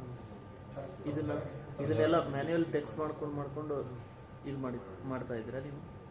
ಇಲ್ಲ, ನಮ್ಮ ಹತ್ರ ಪ್ರೋಬ್ ಇದೆ. ಪ್ರೋಬ್ ಮೆಥಡ್ ಅಲ್ಲಿ ಮಾಡ್ತೀವಿ ನಾವು. ಓಕೆ. ಅನಾ ಇಂಡಿಪೆಂಡೆಂಟ್ ಒಂದು 12 ಪ್ಯಾರಾಮೀಟರ್ಸ್ ಬರೋದು ಒಂದು ಪ್ರೋಬ್ ಇದೆ. Salinity, alkalinity, hardness, DO, pH, electron conductivity, TDS ಅದೆಲ್ಲ ಬರುತ್ತೆ. ಸೊ ನಾವು ಪ್ರೋಬ್ ಮೆಜರ್ ಮಾಡ್ತೀವಿ. ಸೊ ಆನ್ ಸೈಟ್ ಮೆಜರ್ ಮಾಡಬಹುದು. ನಿಮಗೆ ವೆಲ್ ಎಸ್ಟಾಬ್ಲಿಷ್ ಲ್ಯಾಬ್ ತರ ಒಂದು ಚಿಕ್ಕ ಮಾಡ್ಕೋಬೇಕು. ಇಮಿಡಿಯೇಟ್ ಸ್ಯಾಂಪಲ್ ಅಂದ್ರೆ ಇಮಿಡಿಯೇಟ್ ಮಾಡಲ್ಲ. ನೀವು ಹೇಳ್ತಾ ಇರೋ ಮೆಥಡಲ್ಲಿ ಆಡ್ ಆನ್ಸ್ ಮಾಡ್ತಾ ಹೋಗ್ತಾ ಇದ್ರಿ. ಈ ಪ್ಯಾರಾಮೀಟರ್ ಕಡಿಮೆ ಆದ್ರೆ ಇದು ನ್ಯಾಚುರಲ್ ಆಗಿ ಯಾವ್ದಾದ್ರು ಏನಾದ್ರು ಮೆಥಡ್ ಇದೆನಾ? So that we can able to avoid all these things. Natural ಅಂದ್ರೆ ನಿಮ್ಗೆ ಜಾಸ್ತಿ ರಿಲೇಷನ್ ಆಗತ್ತೆ. ಅಂದ್ರೆ ಈಗ ಒಂದು ಅಕ್ವಾಕಲ್ಚರ್ ಅಂತ ಬಂದಾಗ ನಿಮ್ಗೆ ಅಮೋನಿಯಾ ಡೈಲಿ ಬರಲ್ಲ, ನೈಟ್ರೇಟ್ ಪ್ರಾಬ್ಲಮ್ ಡೈಲಿ ಬರಲ್ಲ. ಡೈಲಿ ಬರುವಂತ ಪ್ರಾಬ್ಲಮ್ 3: ಟೆಂಪರೇಚರ್ ಮತ್ತೆ pH, DO. ಟೆಂಪರೇಚರ್ ಅನ್ಕಂಟ್ರೋಲಬಲ್, ನಮ್ಗೆ ಏನು ಕಂಟ್ರೋಲ್ ಮಾಡೋದಕ್ಕೆ ಆಗಲ್ಲ. pH ಮತ್ತೆ DO ನಮಗೆ ಕಂಟ್ರೋಲಬಲ್. ಸೊ ಅದನ್ನ ನಾವು ಮ್ಯಾನೇಜ್ ಮಾಡ್ತೀವಿ. ಅಂದ್ರೆ ಎಲ್ಲದಕ್ಕೂ ಕೋರಿಲೇಟ್ ಆಗಿರುತ್ತೆ ಒಂದಕ್ಕೊಂದು. ಅಲ್ಲ, ನಾನು ಅಕ್ವಾಟಿಕ್ ಪ್ಲಾಂಟ್ಸ್ ಟೈಪ್ ಏನಾದ್ರು ಇದು ಮಾಡಿ ಇನ್ನರ್ ಇದರಲ್ಲಿ ಏನಾದ್ರು ಅಕ್ವಾಟಿಕ್ ಪ್ಲಾಂಟ್ಸ್ ಮಾಡಿ ನೀವು ಮಾಡಿದ್ರೆ ಅದೇ ಹೇಳಿದ್ನಲ್ಲ, ಬೆಳಿಗ್ಗೆ ಒಂಥರ ಬರುತ್ತೆ, ಸಂಜೆ ಒಂಥರ ಆಗ್ತದೆ. ಈಗ ನಿಮಗೆ ರೀಸೆಂಟ್ ಆಗಿ ನನ್ನ ಫ್ರೆಂಡ್ ಒಬ್ಬ ಶ್ರೀಕಾಕುಳಂ ಅಲ್ಲಿ ಕಲ್ಚರ್ ಮಾಡ್ತಾ ಇದ್ದಾರೆ. ಅಂದ್ರೆ ಸೀವೀಡ್ ನ ಪ್ರಾನ್ಸ್ ಜೊತೆ ಮಿಕ್ಸ್ ಅಪ್ ಮಾಡಿ ಕಲ್ಚರ್ ಮಾಡ್ತಾ ಇದ್ದಾರೆ. ಸೊ ಅವರಿಗೆ ಡಿಒ ಚೆನ್ನಾಗಿ ರಿಸಲ್ಟ್ ಬರ್ತಾ ಇದೆ. ಸೊ ಆತರ ಮಾಡ್ಬೋದು, ಆಗಲ್ಲ ಅಂತ ಹೇಳಕ್ಕಾಗಲ್ಲ. ಬಟ್ ನಮ್ಮ ಫ್ರೆಶ್ ವಾಟರ್ ಯಾವ್ದು ಸೂಟೇಬಲ್ ಇರುತ್ತೆ ಅದು ನೋಡ್ಕೋಬೇಕಾಗುತ್ತೆ. ಸರ್ ಆ ಸೇಮ್ ಮೆಥಡ್ ಅಲ್ಲಿ ಏರಿಯೇಷನ್ಸ್ ಲೈಕ್ ಸ್ಮಾಲ್ ಪೌಂಡ್ಸ್ಗೆ ಇವಾಗ ಲೈಕ್ ಸ್ಮಾಲ್ RS ಸೊ ಹೆಂಗೆ ಏರಿಯೇಷನ್ಸ್ ಮೇಂಟೈನ್ ಮಾಡ್ತಾರೆ? ಸೊ ಇವಾಗ ಬೆಳಿಗ್ಗೆ ಫೋಟೋಸಿಂಥೆಸಿಸ್ ಜಾಸ್ತಿ ಇರುತ್ತೆ, ನೈಟ್ ಟೈಮ್ ಇರಲ್ಲ. ಸೊ ನಾವು RS ಅಂತ ಬಂದ್ರೆ ಅದನ್ನ ಒಂದು ತಪ್ಪು ಮಾಹಿತಿ ಇದೆ ಎಲ್ಲರಿಗೂ. RS ರೀಸರ್ಕ್ಯುಲೇಟರ್ ಅಕ್ವಾಕಲ್ಚರ್ ಅಂದ್ರೆ ವಾಟರ್ ಕಂಟಿನ್ಯೂಸ್ ಸರ್ಕ್ಯುಲೇಷನ್ ಆಗ್ತಾನೆ ಇರುತ್ತೆ. ಸೊ ನಿಮಗೆ ಡಿಒ ಪ್ರಾಬ್ಲಮ್ ಬರೋ ಚಾನ್ಸಸ್ ತುಂಬಾ ಕಡಿಮೆ. ಪ್ಲಸ್ RS ಅಲ್ಲಿ ನಿಮಗೆ ತುಂಬಾ ಕಡಿಮೆ ಬೇರೆದಿರ್ಬೇಕು, ಫಿಶ್ ಜಾಸ್ತಿ ಇರಬೇಕು. ಈಗ ಆವಾಗ ಚೇತನ್ ಸರ್ ಹೇಳ್ಬೇಕಾದ್ರೆ ಹೇಳಿದ್ರು tilapia 30 to 40 kg 1 metre cubic ಅಂತ ಹೇಳಿದ್ರು. ಅಂದ್ರೆ 1000 ಲೀಟರ್ಗೆ 30 ರಿಂದ 60 kg ಮೀನೇ ಇದ್ರೆ ನಿಮಗೆ ಬೇರೆ ಏನು ಇರಬಾರ್ದು. ಅಂದ್ರೆ ನೀವು ಏನು ಅದನ್ನು RS ಅಲ್ಲಿ ಫಿಶ್ ಒಂದು ಕಲ್ಚರ್ ಮಾಡ್ತೀರಾ ಅಂತ ಹೋದ್ರೆ 100% ಫೀಡ್ ವೇಸ್ಟ್ ಮಾಡ್ಬೇಕು. ಅಂದ್ರೆ ನೀವು ಫುಲ್ ಕಂಪ್ಲೀಟ್ ಫೀಡನ್ನೇ ಕೊಟ್ಟು ಫಿಶ್ ನ ಬೆಳೆಸೋದಲ್ಲ ಅದು. ಹೌದು. ಸೊ ಅವಾಗ ಏರಿಯೇಷನ್ಸ್ ಅಂತ ಬಂದ್ರೆ ನಿಮಗೆ ಸಬ್ಮರ್ಸಿಬಲ್ ಏರಿಯೇಟರ್ಸ್ ಕೊಟ್ಟರೆ ಒಳ್ಳೇದು. ಅಂದ್ರೆ ಬಬಲ್ ಬ್ಲೋ ಮಾಡೋದು. ಸೊ ಅದು ಎಷ್ಟು ಪ್ರೆಷರ್ಸ್ ಇರಬೇಕು, ಲೈಕ್ ಹೆಂಗೆ ಅದು? ಸರ್ ಅದು ಕೆಜಿ ಲೆಕ್ಕದ ಮೇಲೆ ತಗೊಂಡ್ರೆ ಒಳ್ಳೇದು. ಅಂದ್ರೆ ಈಗ ನಾನು ಹೇಳಿದೆ ಸರ್ ಹೇಳ್ಬೇಕಾದ್ರೆ 300 kg to 400 kg ಫಿಶ್ ಇದ್ರೆ 1 HP ಏರೇಷನ್ ಕೊಡಬೇಕು. 1 HP ಏರೇಷನ್ ಅಂದ್ರೆ 1 HP ಪವರ್ ಸಪ್ಲೈ ಮಾಡೋಂಥ ಏರೇಷನ್ ಇರಬೇಕು. ಇದು ಗುಡ್ ವಾಟರ್ ಕಂಡೀಷನ್ ಇದ್ದಾಗ, ವಾಟರ್ ತುಂಬಾ ಚೆನ್ನಾಗಿದೆ, ನಿಮಗೆ ಅಮೋನಿಯಾ ಏನೂ ಇಲ್ಲ ಅಂದಾಗ 300 to 400 kg ಫಿಶ್ ಇದ್ರೆ 1 HP ಏರೇಷನ್. ಅದನ್ನ ನೀವು ಒಳ್ಳೆ ಚೆನ್ನಾಗಿ ಮೇಂಟೈನ್ ಮಾಡ್ತಾರೆ. 600 kg ವರೆಗೂ ಪುಷ್ ಮಾಡ್ಬೋದು. ಕ್ಯಾರಿಂಗ್ ಕೆಪಾಸಿಟಿ ಅಂದ್ರೆ ವಾಟರ್ ಫಿಶ್ ಬೆಳೆದಂಗೆ ಏರೇಷನ್ ಜಾಸ್ತಿ ಕೊಟ್ಕೊಂತ ಹೋಗ್ಬೇಕು. ಈಗ ನೀವು ಸ್ಟಾರ್ಟಿಂಗ್ ಮರಿ ತಗೊಂಡ್ ಬಿಡ್ತೀರಾ, ಎಕ್ಸಾಂಪಲ್ ಒಂದು 5 ಇಂಚಿದೋ 6 ಇಂಚಿದೋ ಮರಿ ತಗೊಂಡ್ ಬಿಡ್ತೀರಾ. ತಗೊಂಡ್ ಬಿಟ್ಟ ತಕ್ಷಣ ನಿಮಗೆ ಏರೇಷನ್ ಕೊಡೋ ಅವಶ್ಯಕತೆ ಇರೋಲ್ಲ. ಯಾಕಂದ್ರೆ ಕರ್ನಾಟಕ ಗೌರ್ಮೆಂಟ್ ನಮಗೆ ಏನು ಸಬ್ಸಿಡಿ ಕೊಡ್ತಾ ಇಲ್ಲ ಯಾವುದಕ್ಕೆ, ಪವರ್ಗೆ 9 rupees per ಯೂನಿಟ್ ಬರುತ್ತೆ. ನೀವೆಲ್ಲ ಪವರ್ಗೆ ತಗೊಂಡೋಗಿ ದುಡ್ಡು ಕೊಟ್ಬಿಟ್ರೆ ಲಾಸ್ಟ್ ಅಲ್ಲಿ ರೆವೆನ್ಯೂ ಮಾಡ್ಕೊಳಕ್ಕಾಗಲ್ಲ. ಸೊ 3 to 4 months ಆದ್ಮೇಲೆ ಏರೇಷನ್ ಪ್ಲಾನ್ ಮಾಡ್ಕೋಬೇಕು. ಅದು ಯಾವಾಗ ಮಾಡ್ಕೋಬೇಕು? ನೈಟ್ 6 o'clock ಇಂದ ಬೆಳಿಗ್ಗೆ 6 o'clock ವರೆಗೂ. ಓಕೆ, ಬೆಳಿಗ್ಗೆ ಮತ್ತೆ 6 o'clock ಬಂದ್ ಮಾಡಿದ್ರೆ ಸಂಜೆವರೆಗೂ ಆಫ್ ಇಡ್ಬೋದು. ಅಂಟಿಲ್ ಅನ್ಲೆಸ್ ನಿಮಗೆ ಮೋಡ ಮುಚ್ಕೊಂತು ಸೈಕ್ಲೋನ್ ತರ ಕಂಡೀಷನ್ಸ್ ಬಂತು, ಆ ತರ ಇಲ್ಲ ಅಂದ್ರೆ ಒಳ್ಳೆ ಸನ್ಲೈಟ್ ಇದೆ ಅಂದ್ರೆ ಇಡ್ಬೋದು. ಬಟ್ RS ಅಲ್ಲಿ ನೀವು ಓಪನ್ ಏರಿಯಾದಲ್ಲಿ ಮಾಡ್ತಿದ್ದೀರ ಅಂದ್ರೆ ಆ ತರ ಮಾಡ್ಬೋದು. ಇಲ್ಲ ಇಂಡೋರ್ ಅಲ್ಲಿ ಮಾಡ್ತಿದ್ದೀರ ಅಂದ್ರೆ 24 hours ಏರಿಯೇಷನ್ ಇಟ್ಟರೆ ಒಳ್ಳೆಯದು. ಸರ್ ಒಂದು ನರ್ಸರಿ ನೆಟ್ ಅಲ್ಲಿ so small tanks, so water tank nursery net ಅಲ್ಲಿ ಒಳಗಡೆ ಕಲ್ಟಿವೇಟ್ ಮಾಡ್ತಾ ಇದೀವಿ. ಸೊ ಅವಾಗ ಬೆಳಿಗ್ಗೆ ಒಂದು ಎಷ್ಟು ಪರ್ಸೆಂಟ್ ನೆಟ್? 50%, 75%, 90%? 50% ನೆಟ್ ಅನ್ಕೊಳ್ಳಿ ಸರ್. ಸೊ ಅದರದ್ದು ಲೈಕ್ ಇವಾಗ ಬೆಳಿಗ್ಗೆ ಹೊತ್ತು ಬೆಳಿಗ್ಗೆ ಹೊತ್ತಾಗ್ಲಿ ಸ್ವಲ್ಪ ಕಮ್ಮಿನೇ ಬೀಳುತ್ತೆ ಬಿಸಿಲು. ಸೊ ನೆಟ್ಟಿಂದ ಪಾಸ್ ಆಗಕ್ಕೆ ಸ್ವಲ್ಪ ಕಮ್ಮಿ ಆಗುತ್ತೆ. ಸೊ ರಾತ್ರಿ ಹೊತ್ತು ಇನ್ನೂ ಜಾಸ್ತಿ ಕಮ್ಮಿ ಆಗುತ್ತೆ. ಸೊ ಇವಾಗ ಮಳೆಕಾಲದಲ್ಲಿ ಇಲ್ಲ ಚಳಿಗಾಲದಲ್ಲಿ ಕಮ್ಮಿ ಆಗುತ್ತೆ. ಇವಾಗ ಟೆಂಪರೇಚರ್ ಪಾಸ್ ಮಾಡಿಲ್ಲ ಅಂದ್ರೆ ಅದಕ್ಕೆ ಏನ್ ರೆಮಿಡಿ ಮಾಡ್ಕೋಬಹುದು? ಅಂದ್ರೆ ಟೆಂಪರೇಚರ್ ಅಷ್ಟು ನೆಟ್ ಪಾಸ್ ಮಾಡ್ತಾ ಇಲ್ಲ, ಪಾಸ್ ಮಾಡ್ತಾ ಕವರ್ ಮಾಡ್ಬಿಟ್ಟಿದ್ದೀರಾ. ಮೇಲ್ಗಡೆ ಎಷ್ಟು ಕವರ್ ಆಗಿದೆ, ಕೆಳಗಡೆ ಟ್ಯಾಂಕ್ ಅಲ್ಲಿ ರಿಮೂವ್ ಮಾಡೋ ತರ ಏನೋ ಆಪ್ಷನ್ ಇದೆ ನಿಮಗೆ? ಇಲ್ಲ. ಆತರ ಆಪ್ಷನ್ ಇಲ್ಲ. ಆತರ ಆಪ್ಷನ್ ಇದ್ರೆ ಚೆನ್ನಾಗಿರೋದು. ಅಂದ್ರೆ ನೀವು ಬೆಳಿಗ್ಗೆ ಹೊತ್ತು ಟೆಂಪರೇಚರ್ ಸನ್ಲೈಟ್ ಡೈರೆಕ್ಟ್ ಕೊಡಬಹುದು. ಅಲ್ಲ, ಬಟ್ ಪೆನಿಟ್ರೇಟ್ ಆಗುತ್ತೆ ಸರ್, ಅದರಿಂದ ಪೆನಿಟ್ರೇಟ್ ಆಗುತ್ತೆ. ಬಟ್ ಅಷ್ಟು ಎಫಿಷಿಯಂಟ್ ಪೆನಿಟ್ರೇಟ್ ಆಗಲ್ಲ ನಿಮಗೆ. 50% ಯೂಸ್ ಮಾಡಿದಿರಲ್ಲ ಅದಕ್ಕೆ ಹಾ. ಆಗ್ತಾ ಇಲ್ಲ. ಹಾ. ಫುಲ್ ಓಪನ್ ಮಾಡಿ ಬೆಳಿಗ್ಗೆ ಓಪನ್ ಮಾಡಿ ಸಂಜೆ ಕ್ಲೋಸ್ ಮಾಡಿ. ಸಂಜೆ ನೀವು ರೌಂಡ್ ಟ್ಯಾಂಕ್ ಹಾಕಿರೋದಾ? ರೌಂಡ್ ಟ್ಯಾಂಕ್ ಲೈಕ್ ಸಾಕಿಟ ಇದರೇ ಜಸ್ಟ್ ಟ್ರಯಲ್ ಮಾಡ್ತಾ ಇದ್ದೀನಿ ಅಷ್ಟೇ. Okay okay. ಸೊ ಒಂದು ಟ್ಯಾಂಕ್ ಅಲ್ಲಿ 6 ಮೀಟರ್ ಡೈರೆಕ್ಟ್ ಟ್ಯಾಂಕ್. yes. ಅಂದ್ರೆ ಇದು ನನ್ನ ಪರ್ಸನಲ್ ಎಕ್ಸ್ಪೀರಿಯನ್ಸ್. ನಾವ್ ಹೆಂಗ್ ಮಾಡಿದ್ವಿ ಅಂದ್ರೆ ಫುಲ್ ಕವರ್ ಮಾಡಿರಲಿಲ್ಲ. ಹಾ. ಒಂದು ಸಿಂಗಲ್ ಯೂನಿಟ್ ನ ಕವರ್ ಮಾಡೋದು ಮತ್ತೆ ಓಪನ್ ಮಾಡೋ ತರ ಇಟ್ಕೊಂಡಿದ್ವಿ. ನೀವು ಮಾರ್ನಿಂಗ್ ಅದನ್ನ ಓಪನ್ ಮಾಡಿ ನೈಟ್ ಅಂದ್ರೆ ನಿಮಗೆ ಸನ್ಲೈಟ್ ಕಡಿಮೆ ಆದಾಗ ಕ್ಲೋಸ್ ಮಾಡಿದ್ರೆ ನಿಮಗೆ 2 to 3 ಡಿಗ್ರಿ ಟೆಂಪರೇಚರ್ ಎಸ್ಕೇಪ್ ಆಗೋದನ್ನ ಕಡಿಮೆ ಮಾಡ್ಬೋದು. ಓಕೆ, ಅದು ಯಾಕಂದ್ರೆ ಲೈಕ್ ಅದು ನರ್ಸರಿ ಒಳಗಡೆ ಇದೆ ಅನ್ಕೊಳ್ಳಿ ಸರ್, ಅದಕ್ಕೋಸ್ಕರ ನಾನು ಕೇಳಿದ್ದೆ. ನರ್ಸರಿ ಒಳಗಿದ್ರೆ ಸನ್ಲೈಟ್ ಪಾಸ್ ಆಗಿಲ್ಲ ಅಂದ್ರೆ ಟೆಂಪರೇಚರ್ ಇನ್ಕ್ರೀಸ್ ಮಾಡೋದಕ್ಕೆ ಬೇರೆ ಆಪ್ಷನ್ ಏನಿಲ್ಲ. ಯಾಕಂದ್ರೆ ನೀವು ಈಗ ಏನೇ ಮಾಡೋದಿದ್ರು ಪಾಂಡ್ ಅಲ್ಲಿ ಮಾಡ್ತೀವಿ ಅಂತ ಅನ್ಕೊಂಡೇ ಮಾಡ್ಬೇಕು. ನೀವು ಎಕ್ಸಾಂಪಲ್ ಇದು ಹೀಟರ್ ಕೊಟ್ಬಿಟ್ಟು ಹೀಟ್ ಮಾಡ್ಬೋದು. ನೀವು ನಾಳೆ ಹೋಗ್ಬಿಟ್ಟು 1 ಎಕರೆ ಪಾಂಡ್ಗೆ ಹೀಟರ್ ಕೊಟ್ಟು ಹೀಟ್ ಮಾಡಕ್ಕಾಗಲ್ಲ. ಹೌದಾ? ಸೊ ಪಾಂಡಲ್ಲಿ ಏನು ನೀವು ಹೊರಗಡೆ ಅಟ್ಮಾಸ್ಫಿಯರ್ ಅಲ್ಲಿ ಮಾಡ್ತಿದ್ದೀನಿ ಅನ್ಕೊಂಡೆ ಮಾಡ್ಬೇಕು. ಅಂದ್ರೆ ಮಿಮಿಕ್ ನಾವೇನೇ ಎಕ್ಸ್ಪೆರಿಮೆಂಟ್ ಮಾಡಿದ್ರೆ it should mimic the final result. So ಅದೇ ಟೈಮಲ್ಲಿ ಇವಾಗ ಆಚೆ ಅದು ಓಪನ್ ಮಾಡಿ ಇಕ್ಕಿದ್ರೆ ಲೈಕ್ ಒಂದು ಹೈ ಟೆಂಪರೇಚರ್, ಇವಾಗ ಸಮ್ಮರ್ ಟೈಮಲ್ಲಿ ಹೈ ಟೆಂಪರೇಚರ್ ಹೋದಾಗ ಜಾಸ್ತಿ ಟೆಂಪರೇಚರ್ ಹೋಗುತ್ತೆ. ರಿಕ್ವೈರ್ಮೆಂಟ್ ನಿಮ್ದು ಅದೇ ನಾನು ಹೇಳ್ತಾ ಇರೋದು. ನಿಮಗೆ ಈಗ 32 ಡಿಗ್ರಿ ಕ್ರಾಸ್ ಆಗ್ಬೇಡಂದ್ರೆ ಮಧ್ಯಾಹ್ನ ಮುಚ್ಚಿ. ಲೈಕ್ ಓಪನ್ ಕ್ಲೋಸ್ ಇರಬೇಕು. ಓಪನ್ ಕ್ಲೋಸ್ ಮಾಡಿದ್ರೆ ಡೈರೆಕ್ಟ್ ಪೆನಿಟ್ರೇಷನ್ ಇರಬೇಕು. ಡೈರೆಕ್ಟ್ ಪೆನೆಟ್ರೇಷನ್ ಇದ್ರೆ ಒಳ್ಳೇದು. ಇಲ್ಲ ಅಂದ್ರೆ ನಿಮಗೆ ಈಗೇನು ಗ್ರೀನ್ ಹೌಸ್ ತರ ಮಾಡ್ತಾರಲ್ಲ, ಒಂದು ಟ್ರಾನ್ಸ್ಪರೆಂಟ್ ಮೇಲ್ಗಡೆ ಶೀಟ್ ಹಾಕಿ ಅದು ಕಾದು ಅದರಿಂದ ಇದು ಬರುತ್ತೆ. ಪ್ಲಸ್ ಅದು ನೈಟ್ ಹೊತ್ತು ಅಟ್ ಈಸಿಯಾಗಿ ಹೊರಗಡೆ ಬಿಟ್ಕೊಡೋದು. ಪಾಲಿ ಹೌಸ್ ತರ ಓಕೆ, ಅದು ನಿಮ್ಗೆ ಇನ್ವೆಸ್ಟ್ಮೆಂಟ್ ಜಾಸ್ತಿ ಆಗುತ್ತೆ. ಹೌದು. ಸೊ ಯಾವಾಗಲೂ ಮಾಡ್ಬೇಕಾದ್ರೆ ಫಾರ್ಮರ್ ಫ್ರೆಂಡ್ಲಿ ಮಾಡಿದ್ರೆ ಜಾಸ್ತಿ ಫಾರ್ಮರ್ಸಿಗೆ ರೀಚ್ ಆಗುತ್ತೆ ನಾವು ಮಾಡೋದು. ಸೊ ನಾವು ಈಗೇನು ಕಂಟ್ರೋಲ್ಡ್ ಎನ್ವಿರಾನ್ಮೆಂಟ್ ಅಲ್ಲಿ ನಾವು ಏನ್ ಬೇಕಾದ್ರೂ ಮಾಡ್ಬೋದು. ನಾಳೆ ಅದು ಫೀಲ್ಡಿಗೆ ಹೋದಾಗ ಫಾರ್ಮರ್ಸಿ ಬರ್ಡನ್ ಆಗ್ಬೋದು. ಯಾಕಂದ್ರೆ 1 kg ಫಿಶ್ ಮೇಲೆ ಅವರಿಗೆ ಎಲ್ಲ ಕಲ್ಚರ್ ಮಾಡಿದ್ಮೇಲೆ ಸಿಗೋದೇ 30 ರೂಪಾಯಿ 40 ರೂಪಾಯಿ ಉಳಿಯೋದು ಲಾಸ್ಟ್ ಅಲ್ಲಿ. ಆ 30-40 ರೂಪಾಯಿ 20 ರೂಪಾಯಿ ಕನ್ಸ್ಯೂಮ್ ಮಾಡಿದ್ರೆ ಅವರು ಏನು ಮೀನಿಂಗ್ ಇರಲ್ಲ. ಒಂದು ಫಿಶರೀಸ್ ಮಾಡಬೇಕು ಅನ್ನೋದ್ರಲ್ಲಿ ಮೀನಿಂಗ್ ಇರಲ್ಲ.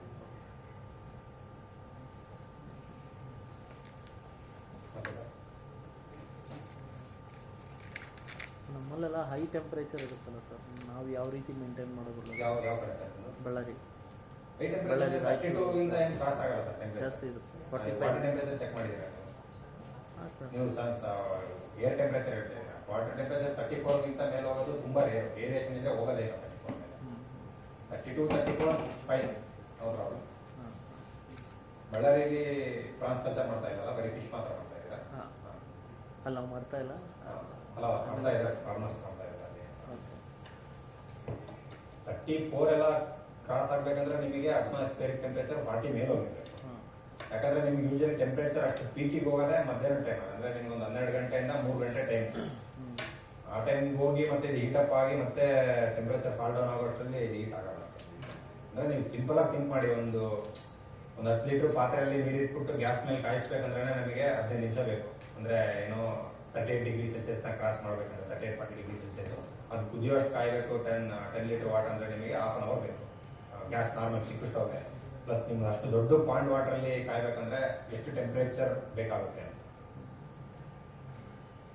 ನೀವೆಲ್ಲ ಇಂಪ್ಲಿಮೆಂಟ್ ಮಾಡಿರೋದು ಪ್ಲಾಸ್ಟಿಕ್ ಲೈನಿಂಗ್ ಪಾಂಡ್ ಅಲ್ಲಿ ಮಾಡ್ತಾ ಇರೋದು. ಪ್ಲಾಸ್ಟಿಕ್ ಲೈನಿಂಗ್ ಅಂದ್ರೆ black colour plastic line pond ಇದೆ, ಅದರಲ್ಲಿ ವಾಟರ್ ಫಿಲ್ ಮಾಡಿ ಅದರಲ್ಲಿ ಮಾಡ್ತಾ ಇರೋದು. ನ್ಯಾಚುರಲ್ ಸಾಯಿಲ್ ಆಗಲಿ ಸಿಮೆಂಟೆಡ್ ನ್ಯಾಚುರಲ್ ಸಾಯಿಲ್ ಅಲ್ಲಿ ಏನು ಕ್ಲೀನ್ ಮಾಡಲ್ಲ ಅಂದ್ರೆ ನೀವು ಹೈ ಇಂಟೆನ್ಸಿವ್ ಮಾಡೋಕ್ಕಾಗಲ್ಲ. ಅಂದ್ರೆ ಸ್ವಲ್ಪ ನೀವು ಇಲ್ಲಿ 20 ಬಿಡ್ತೀರಾ ಅಂದ್ರೆ ಅದು 10 ಬಿಡಬೇಕಾಗುತ್ತೆ. ಅಲ್ಲಿ ಲಿಮಿಟೇಷನ್ಸ್ ಇರುತ್ತೆ ಸ್ವಲ್ಪ. ಮತ್ತೆ ನಿಮಗೆ ಒಂದು ಕ್ರಾಪಿಂದ ಒಂದು ಕ್ರಾಪಿಗೆ ಮಧ್ಯೆ ಟೈಮ್ ಜಾಸ್ತಿ ತಗೊಳುತ್ತೆ. ಬಾಟಮ್ ಕ್ಲೀನಿಂಗ್ ಅದೆಲ್ಲ ಇಲ್ಲ. ಸೊ ಅದಕ್ಕೆ ನಾವು ಇದಕ್ಕೆ ಹೋಗ್ತೇವೆ. ನಾವು ಮಾಡ್ತಾ ಇದ್ದು ಪ್ರಾನ್ಸ್ ಕಲ್ಚರ್ ಮಾಡ್ತಾ ಇದ್ದು. ಸೊ ಹಂಗಾಗಿ ನಮಗೆ ಡಿಸೀಸ್ ಇನ್ನೊಂದು ಕಲ್ಚರಿಗೆ ಕ್ಯಾರಿ ಆಗಬಾರ್ದು ಅಂತೇಳಿ ಪ್ರತಿ ಕಲ್ಚರ್ ಆದ್ಮೇಲೆ ವಾಷಿಂಗ್ ಆಗುತ್ತೆ. ಫುಲ್ ಟಾರ್ಪಲ್ಲ ನಾವು ವಾಶ್ ಮಾಡ್ತೀವಿ. ಅಂದ್ರೆ ಏನಾದ್ರೂ ನಮಗೆ ಡಿಸೀಸ್ ಬಂದಿರೋ ಪಾಂಡ್ ಆಗಿದ್ರೆ ಆಸಿಡ್ ವಾಶ್ ಮಾಡ್ತೀವಿ, ಇಲ್ಲಾಂದ್ರೆ ನಾರ್ಮಲ್ ಸೋಪ್ ಆಯಿಲ್ ವಾಶ್ ಮಾಡ್ತೀವಿ. ಆ ಆಪ್ಷನ್ ನಮಗೆ ಮಡ್ ಬಾಟಮ್ ಪಾಂಡಲ್ಲಿ ವಾಶ್ ಮಾಡೋದಕ್ಕಾಗಲ್ಲ. ಒಂದ್ಸಲ ಏನಾದ್ರು ನಿಮಗೆ EST ಅಂದ್ರೆ ವೈರಲ್ ಡಿಸೀಸ್ ಏನಾದ್ರು ಬಂತು, ಸ್ಪೋರ್ಸ್ ಕ್ಯಾರಿ ಮಾಡೋಂಥ ಬ್ಯಾಕ್ಟೀರಿಯಲ್ ಡಿಸೀಸ್ ಏನಾದ್ರು ಬಂತು ಅಂದ್ರೆ ಮಡ್ ಬಾಟಮ್ ಪಾಂಡಲ್ಲಿ ನೀವು ಆಲ್ಮೋಸ್ಟ್ 1 ವರ್ಷ 2 ವರ್ಷ ಕ್ಲೋಸ್ ಮಾಡಬೇಕಾಗುತ್ತೆ. ಇಲ್ಲ ತುಂಬಾ ಹೈ ಸಿವಿಯರ್ ಟ್ರೀಟ್ಮೆಂಟ್ ಕೊಟ್ಟು ಮಡ್ಗೆಲ್ಲ ಅಂದ್ರೆ ಪಾಂಡ್ ಸೈಟ್ಸ್ಗೆಲ್ಲ ಕೊಟ್ಟು ಮಾಡಬೇಕು.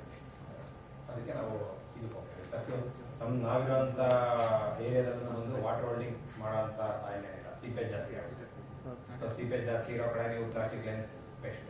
ಯಾಕಂದ್ರೆ ವಾಟರ್ ಸೋರ್ಸ್ನ ಎಷ್ಟು ಕಡಿಮೆ ಯೂಸ್ ಮಾಡ್ಕೊಂತೀವೋ ಅಷ್ಟು ನೆಕ್ಸ್ಟ್ ಕಲ್ಚರಿಗೆ ಒಳ್ಳೆಯದಾಗುತ್ತೆ ಅಂತ. ಬಯೋಫ್ಲಾಕಲ್ಲಿ ಮಾಡೋದ್ರಿಂದ ಅಡ್ವಾಂಟೇಜ್ ಅದೇ. ನೀವು ಈಗ 6 ಡಯಾಮೀಟರ್ ಟ್ಯಾಂಕ್ ಹೇಳಿದ್ರು. 6 ಡಯಾಮೀಟರ್ ಟ್ಯಾಂಕ್ ಅಂದ್ರೆ ಆಲ್ಮೋಸ್ಟ್ 30-35 ಸಾವಿರ ಲೀಟರ್ ನೀರು ಹಿಡಿಯುತ್ತೆ. ಅದೇ ಬಯೋಫ್ಲಾಕಲ್ಲಿ ಮಾಡ್ತೀವಿ ಅಂದ್ರೆ ನಾವು ಇಡೀ ಕಲ್ಚರ್ಗೆ ಇನ್ನೊಂದು 35,000 ಲೀಟರ್ ಆಡ್ ಆನ್ ಆಗ್ಬೋದು. ಅಂದ್ರೆ 70,000 ಲೀಟರ್ ಒಂದು ಕಲ್ಚರ್ ಆಗುತ್ತೆ.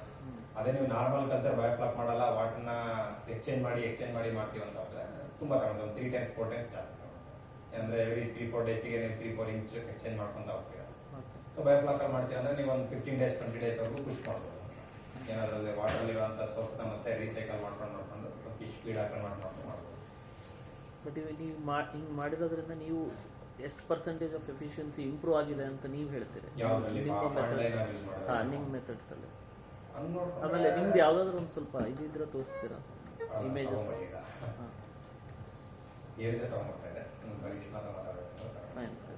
ಅಂದ್ರೆ ನೀವು ಕ್ಯಾಲ್ಕುಲೇಟಿವ್ ಮಾಡಿರ್ತೀರಲ್ಲ, ಇಷ್ಟು ಸ್ಪೆಸಿಫಿಕ್ ಆಗಿ ಕ್ಯಾಲ್ಕುಲೇಟ್ ಅದೇ ಮಾಡಿದ್ದೀರಿ. ಹೇಳಿದ್ನಲ್ಲ, ಈಗ ಮಡ್ ಬಾಟಮ್ ಪಾಂಡ್ ಅಂತ ಬಂದ್ರೆ ಫ್ರಾನ್ಸ್ ಮಾತಾಡ್ತೀನಿ ನನಗೆ. ಫ್ರಾನ್ಸ್ ಅಂದ್ರೆ ಒನಮೆ ಸಿಗಡಿ ಗೊತ್ತಿದೆ ನಿಮಗೆ. ನಾವು ಬಂದು ಪರ್ ಮೀಟರ್ ಸ್ಕ್ವೇರ್ಗೆ 60ರಿಂದ 80 ಬಿಡ್ತಾ ಇದ್ವಿ. ಅಂದ್ರೆ 1,000 ಲೀಟರ್ ನೀರಿಗೆ ಅಂದ್ರೆ 1 ಮೀಟರ್ ಸ್ಕ್ವೇರ್ ಜಾಗಕ್ಕೆ 60ರಿಂದ 80 ಬಿಡ್ತಾ ಇದ್ದು. ಅದೇ ನೀವು ಮಡ್ ಬಾಟಮ್ ಪಾಂಡ್ಗೆ ಹೋದ್ರೆ ಆಲ್ಮೋಸ್ಟ್ 30 to 40 ಬಿಡ್ಬೇಕಾದ್ರೆ 50% ಕಮ್ಮಿ ಮಾಡ್ಬೇಕು. ಇನ್ನೂ ಕಡಿಮೆ ಬಿಟ್ರೆ ಒಳ್ಳೇದು, 25-20 ಬಿಟ್ರೆ ಒಳ್ಳೇದು.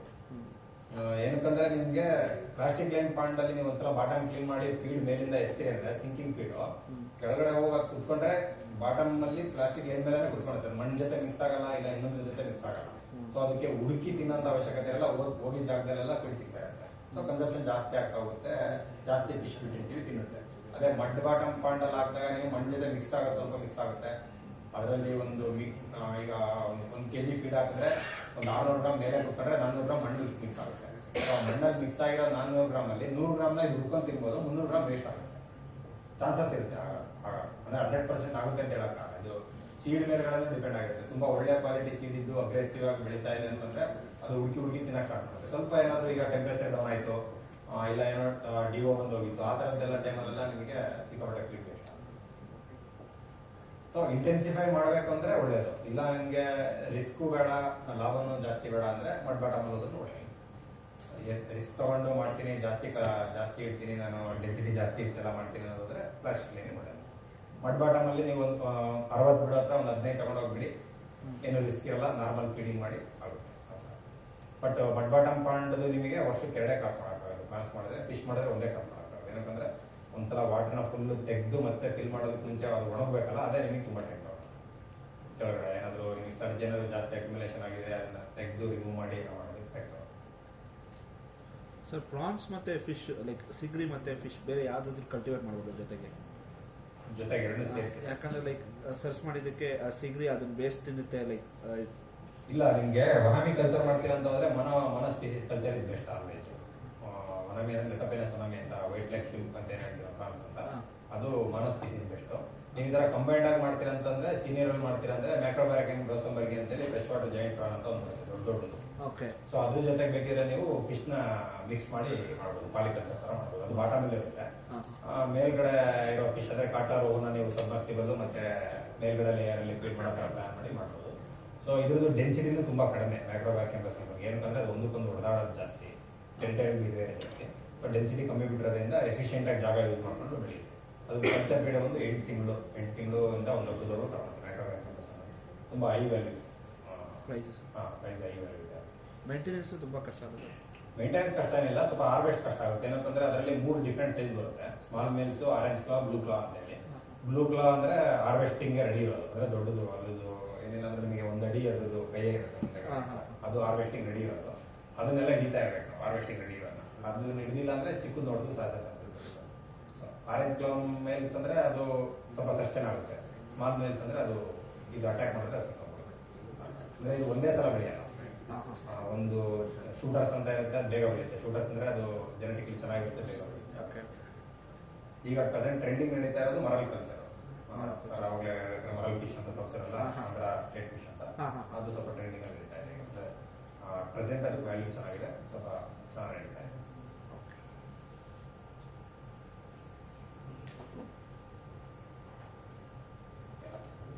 Thank you.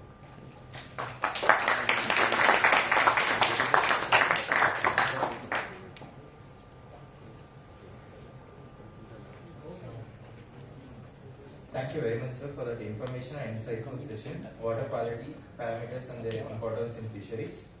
Also for your responses and valuable clarifications. Now I request our coordinator to kindly facilitate Mr. Kantaraj TMS token of appreciation.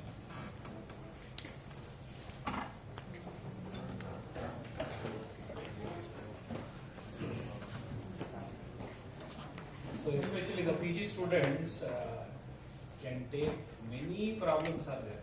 So maybe life science ಬಗ್ಗೆ ಮಾತಾಡ್ತಾ ಇದ್ದಾರೆ ಅಂತ ಅನ್ಸುತ್ತೆ. So many of the students from UG, PG they have worked under us. Embedded system ಮೇಲೆ ಸುಮಾರು ಜನ work ಮಾಡ್ಬೋದಿದ್ದಾರೆ. In especially water parameters ಕೇಳಿದ್ರು ಚಾಲೆಂಜಸ್ ಇದೆ ಇಂಡಸ್ಟ್ರಿನಲ್ಲಿ ಅದೇ ಡಿಸ್ಕಸ್ ಮಾಡ್ತಾರೆ. ಈಗ ಒಂದಷ್ಟು ಟೆಕ್ನಾಲಜಿ ನಾವು ಡೆವಲಪ್ ಮಾಡಿದ್ದೀವಿ, ಬಟ್ ಅದನ್ನ ಇನ್ನೂ ಇಂಪ್ರೂವೈಸ್ ಮಾಡ್ಬೋದು. ಇನ್ನು ಇಂಡಸ್ಟ್ರಿ ಕೂಡ ಮಟ್ಟಕ್ಕೆ ಬಂದಿಲ್ಲ, ಬಟ್ ಚಿಕ್ಕ ಬಿಟ್ಬಿಟ್ಟು ಹೆಜ್ಜೆ ಇಟ್ಟಿದ್ದೀವಿ. ಸೊ ಎಂಬೆಡೆಡ್ ಸಿಸ್ಟಮ್ ಮೇಲೆ ಅದನ್ನ ತಗೋಬಹುದು. ನಾಳೆ ಇಂಡಸ್ಟ್ರಿಯಲ್ ವಿಸಿಟ್ ಆಗುವಾಗ ಒಂದ್ಸರಿ ಒಂದಷ್ಟು ತೋರಿಸ್ತೀನಿ. ನಾವು ಇಮೇಜ್ ಪ್ರಾಸೆಸಿಂಗ್ ಮೇಲೆ ತಗೊಂಡು ಇಮೇಜ್ ಇಟ್ಕೊಂಡು AND ML ಮೇಲೆ ವರ್ಕ್ ಮಾಡ್ಬೋದು. ಆಲ್ರೆಡಿ ಹಿಂದಿನ ಬ್ಯಾಚ್ PG ಸ್ಟೂಡೆಂಟ್ಸ್ಗಳು ಆಲ್ರೆಡಿ ಒಂದಷ್ಟು ವರ್ಕ್ ಮಾಡಿದ್ದಾರೆ. ಸೊ ನೀವು ಒಂದು ವರ್ಷ ಈ ನಾಲೆಡ್ಜ್ ನ ಗೇನ್ ಮಾಡಿಕೊಂಡು ಪ್ರಾಜೆಕ್ಟ್ಗೆ ನೀವು ಯೋಚನೆ ಮಾಡಬೇಕು. ಸೊ ಆ ಡೈರೆಕ್ಷನ್ ಅಂತ ತಗೊಂಡಿದ್ದೀವಿ. So how we can solve as engineer the problems which is in the area fishery. Requirement ಜಾಸ್ತಿ ಇದೆ, ಯಾರೋ ಬರ್ತಾ ಇಲ್ಲ ಮುಂದೆ ಮಾಡೋದು ಅಷ್ಟೇ. ಸೊ ಸಿಕ್ಕಾಪಟ್ಟೆ ಆಪರ್ಚುನಿಟಿ ಇದೆ. ನೀವು ಇಂಡಸ್ಟ್ರಿಗೆ ಹೋದ್ರೂ ಸುಮಾರು ಜನಕ್ಕೆ ಪ್ಲೇಸ್ಮೆಂಟ್ಸ್ ಬೇಕಾದ್ರೆ ಒಂದಷ್ಟು ಜನ ಇದ್ದಾರೆ. ಲಾಸ್ಟ್ ಪಾಸ್ಟ್ ಔಟ್ ಸ್ಟೂಡೆಂಟ್ ಈಗಲೂ ಇದ್ದಾರೆ. ಈಗ ಇವ್ರ ಜೊತೆನೇ ಇದ್ದಾರೆ. ಇವರೆಲ್ಲ ನಮ್ಮ ಪ್ರಾಜೆಕ್ಟ್ ಅಲ್ಲಿ ನಾಳೆ ಒಂದು ಪ್ರಾಜೆಕ್ಟ್ ಮಾಡಿದ್ರೆ ತೋರಿಸ್ತೀನಿ. ಬುಕ್ಕಲ್ಲಿ ಒಂದು ಕೊಟ್ಟಿದ್ದೀವಿ, ಅದು ಇವರೇ ಡೆವಲಪ್ ಮಾಡಿರೋದು ಒಂದು ಪ್ರೋಟೋಟೈಪ್. ಯಾರೀಗ 7th ಅಲ್ಲಿ ಇದ್ದಾರೆ, ಯಾರು ಈ ಪ್ರಾಜೆಕ್ಟ್ ವರ್ಕ್ ಮಾಡೋದು ಇಂಡಸ್ಟ್ರಿಯಲ್ಲಿ ಅವರಿಗೆ ಪ್ಲೇಸ್ಮೆಂಟ್ ಆಗಿದೆ. ಅಂದ್ರೆ they told about these projects, DB project, sericulture project. So ಆ ಥರ ಲೈವ್ ಪ್ರಾಜೆಕ್ಟ್ಸ್ ಮಾಡಿದ್ರೆ ನಿಮಗೆ it will be really meaningful. So ಆ ಥರ ಯೋಚನೆ ಮಾಡಿ in that direction you can write up. ನಾನು ಈ ಥರ ವರ್ಕ್ಶಾಪ್ ಹೋದಾಗ ಬರ್ಕೊಳ್ತಾ ಇದ್ದೆ. So we can solve these problems ಅಂತ. ಸೊ ಆ ಥರ ಬರ್ಕೊಂಡು you can solve the problems. ನಿಮ್ಮ ಸಮಯ ಇದೆ. Okay, so thank you sir. So Congress for providing lot of information on this area.